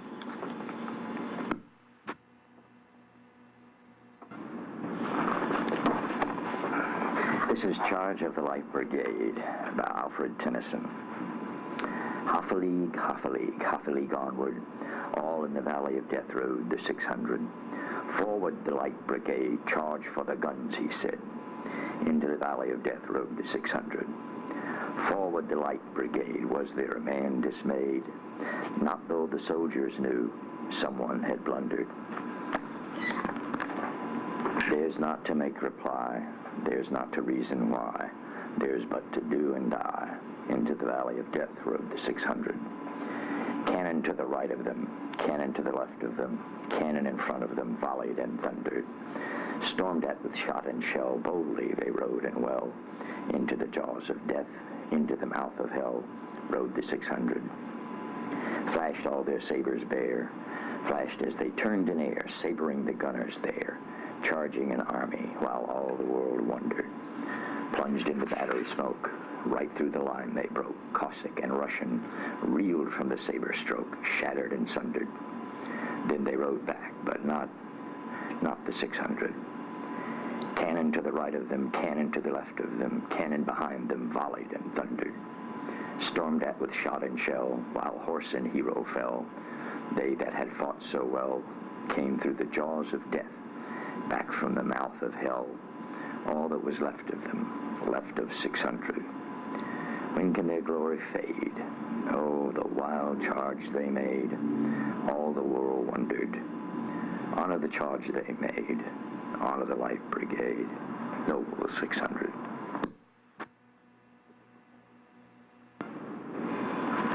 This is The Highwayman by Alfred Noyes in OYS. The wind was a torrent of darkness among the gusty trees. The moon was a ghostly galleon tossed upon cloudy seas. The road was a ribbon of moonlight over the purple moor, and the highwayman came riding. The highwayman came riding up to the old inn door. He'd a French cocked hat on his forehead, a bunch of lace at his chin, a coat of the claret velvet, and breeches of brown doe skin. They fitted with never a wrinkle. His boots were up to the thigh, and he rode with a jeweled twinkle, his pistol butts a twinkle, his rapier hilt a twinkle, under the jeweled sky. Over the cobbles he clattered and clashed in the dark inn yard, and he tapped with his whip on the shutters, but all was locked and barred. He whistled a tune to the window, and who should be waiting there but the landlord's black-eyed daughter, Bess, the landlord's daughter, plaiting a dark red love knot into her long black hair. And dark in the dark old inn yard, a stable wicket creaked, where Tim the ostler listened. His face was white and peaked. His eyes were hollows of madness, his hair like moldy hay, but he loved the landlord's daughter, the landlord's red-lipped daughter. Dumb as a dog he listened, and he heard the robbers say, "One kiss, my bonny sweetheart, I'm after a prize tonight, but I shall be back with the yellow gold before the morning light. Yet, if they press me sharply and harry me through the day, then look for me by moonlight. Watch for me by moonlight, by moonlight. I'll come to thee by moonlight, though hell should bar the way." He rose upright in the stirrups. He scarce could reach her hand, but she loosened her hair in the casement. His face burnt like a brand as the black cascade of perfume came tumbling over his breast, and he kissed its waves in the moonlight. Oh, sweet black waves in the moonlight. Then he tugged at his rein in the moonlight and galloped away to the west. He did not come in the dawning. He did not come at noon. And out of the tawny sunset, before the rise of the moon, when the road was a gypsy's ribbon looping the purple moor, a red-coat troop came marching, marching, marching. King George's men came marching up to the old inn door. They said no word to the landlord. They drank his ale instead, but they gagged his daughter and bound her to the foot of her narrow bed. Two of them knelt at her casement with muskets at their side. There was death at every window, and hell at one dark window, for Bess could see through her casement the road that he would ride. They had tied her up to attention with many a sniggering jest. They had bound a musket beside her with the barrel beneath her breast. "Now keep good watch," and they kissed her. She heard the dead man say, "Look for me by moonlight, watch for me by moonlight. I'll come to thee by moonlight, though hell should bar the way." She twisted her hands behind her, but all the knots held good. She writhed her hands till her fingers were wet with sweat or blood. They stretched and strained in the darkness, and the hours crawled by like years, till now on the stroke of midnight, cold on the stroke of midnight, the tip of one finger touched it. The trigger at least was hers. The tip of one finger touched it. She strove no more for the rest. Up she stood up to attention with the barrel beneath her breast. She would not risk their hearing. She would not strive again, for the road lay bare in the moonlight, blank and bare in the moonlight, and the blood of her veins in the moonlight throbbed to her love's refrain. Tlot, tlot, tlot, tlot. Had they heard it? The horse hooves ringing clear. Tlot, tlot, tlot, tlot. In the distance. Were they deaf that they did not hear? Down the ribbon of moonlight, over the brow of the hill, the highwaymen came riding, riding, riding. The redcoats looked to their priming. She stood up straight and still. Tlot, tlot. Tlot, tlot in the frosty silence. Tlot, tlot in the echoing night. Nearer he came and nearer. Her face was like a light. Her eyes grew wide for a moment. She drew one last deep breath. Then her finger moved in the moonlight. Her musket shattered the moonlight, shattered her breast in the moonlight, and warned him with her death. He turned, he spurred to the west. He did not know she stood bowed with her head o'er the musket, drenched with her own red blood. Not till the dawn he heard it. His face grew gray to hear how best the landlord's daughter, the landlord's black-eyed daughter, had watched for her love in the moonlight and died in the darkness there. Back he spurred like a madman, shrieking a curse to the sky, and with the white road smoking behind him and his rapier brandished high. Blood red were his spurs of the golden noon, wine red was his velvet coat, when they shot him down on the highway, down like a dog on the highway. He lay in his blood on the highway with a bunch of lace at his throat. And still of a winter's night, they say, when the wind is in the trees, when the moon is a ghostly galleon tossed upon cloud seas, when the road is a ribbon of moonlight over the purple moor, a highwayman comes riding. A highwayman comes riding up to the old inn door. Over the cobbles he clatters and clangs in the dark inn yard. He taps with his whip on the shutters, but all is locked and barred. He whistles a tune to the window, and who should be waiting there but the landlord's black-eyed daughter, Bess, the landlord's daughter, plaiting a dark red love knot into her long black hair.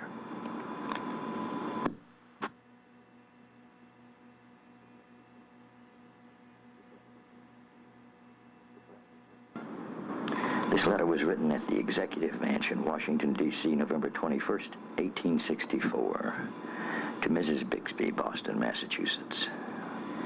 Dear Madam, I have been shown in the files of the War Department a statement of the Adjutant General of Massachusetts that you are the mother of 5 sons who have died gloriously on the field of battle. I feel how weak and fruitless must be any word of mine which should attempt to beguile you from the grief of a loss so overwhelming. But I cannot refrain from tendering to you the consolation that may be found in the thanks of the Republic they died to save. I pray that our Heavenly Father may assuage the anguish of your bereavement and leave you only the cherished memory of the loved and lost, and the solemn pride that must be yours to have laid so costly a sacrifice upon the altar of freedom. Yours very sincerely and respectfully, Abraham Lincoln.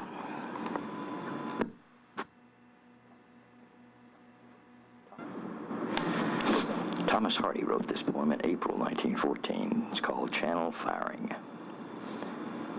That night your great guns, unaware, shook all our coffins as we lay, and broke the chancel window squares. We thought it was the Judgment Day, and sat upright. While Jerusalem arose the howl of wakened hounds, the mouse let fall the altar crumb, the worms drew back into the mounds. The gleb cow drooled till God called, no, it's gunnery practice out at sea, just as before you went below. The world is as it used to be, all nations striving strong to make red war yet redder, mad as hatters. They do no more for Christ's sake than you who are helpless in such matters. That this is not the judgment hour for some of them's a blessed thing, or if it were, they'd have to scour hell's floor for so much threatening. Ha! It will be warmer when I blow the trumpet, if indeed I ever do, for your men and rest eternal sorely need. So down we lay again. I wonder will the world ever saner be, said one, than when he sent us under in our indifferent century. And many a skeleton shook his head. Instead of preaching 40 year, my neighbor parson thirdly said, I wish I'd stuck to pipes and beer. Again the guns disturbed the hour, roaring their readiness to avenge, as far inland as Staunton Tower, and Camelot, and starlit Stonehenge. This is a poem by Lewis Carroll, and I'm not sure you can call it really a poem. It's sort of wondrous verse. It's called The Jabberwocky. 'Twas brillig and the sivey toes did gyre and gimble in the wabe. All mimsy were the border groves and the moon rats outgrabe. Beware the Jabberwock, my son, the jaws that bite, the claws that catch. Beware the jup-jup bird, and shun the frumious bandersnatch. He took his vorpal's sword in hand, long time the maxim foe he sought. So he rested by the tum-tum tree, and stood a while in thought. And as in uffish thought he stood, the Jabberwock, with eyes of flame, came whiffling through the Tulgey wood, and burbled as it came. 1, 2, 1, 2, and through, the vorpal blade went snicker-snack. He left it dead, and with its head he went galumping back. And hast thou slain the Jabberwock? Come to my arms, my beamish boy. O frabjous day, Callooh Callay, he chortled in his joy. 'Twas billing and the slithy toes did gyre and gimble in the wabe. All mimsy were the borer groves, and the moan rats outrabe.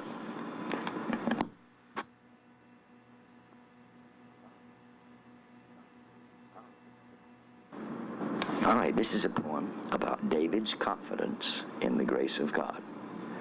And it's called the 23rd poem, or the 23rd Psalm. The Lord is my shepherd, I shall not want. He maketh me to lie down in green pastures. He leadeth me beside still waters. He restoreth my soul. He leadeth me in the paths of righteousness for his name's sake. Yea, though I walk through the valley of the shadow of death, I will fear no evil, for thou art with me. Thy rod and thy staff, they comfort me. Thou preparest a table before me in the presence of mine enemies. Thou anointest my head with oil. My cup runneth over. Surely goodness and mercy shall follow me all the days of my life, and I shall dwell in the house of the Lord forever.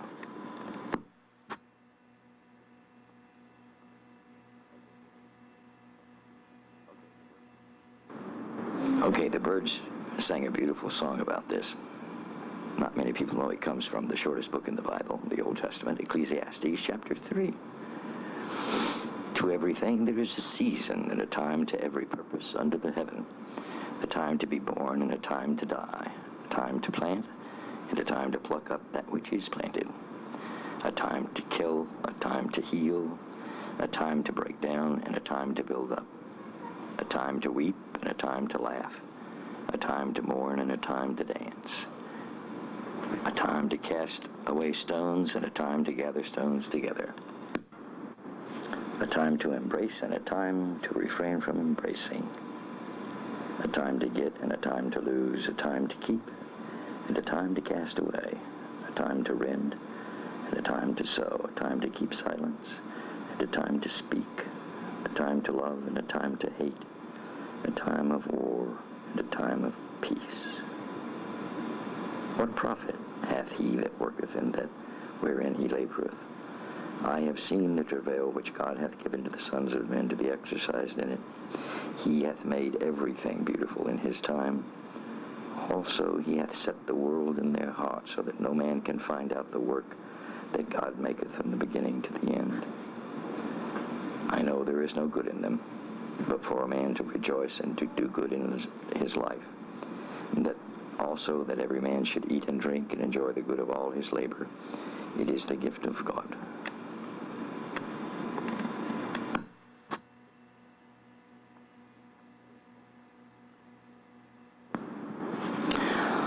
This is a poem by Rudyard Kipling, probably his most famous.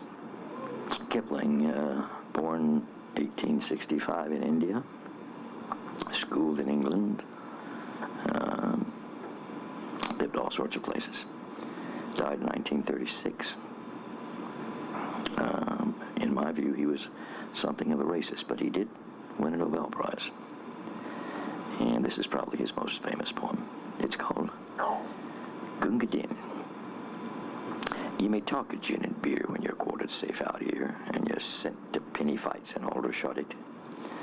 But if it comes to slaughter, you'll do your work on water, and you'll lick the bloomin' boots of him that's got it. Down in just sunny clime where I used to spend my time a-serving Her Majesty the Queen, of all them black-faced crew, the finest man I knew was our regimental beastie, Gunga Din. He was din, din, din, you limpin' lump of brick dust, Gunga Din. High, slippery, hithery-o, water, get it, panty low, you squidgy-nosed old idol, Gunga Din. The uniform he wore was nothing much before, and rather less than half that behind. For a twisty piece of rag and a goatskin water bag was all the field equipment he could find. When the sweating troop train lay in a siding through the day, where the heat would make your blooming eyeballs crawl, we shouted Harry by till our throats were bricky dry. Then we whopped him 'cause he couldn't serve us all. It was Dan, Dan, Dan, you heathen, where the mischief have you been? You put some Julie in it, or I'll marrow you this minute if you don't fill up my helmet, Gunga Din.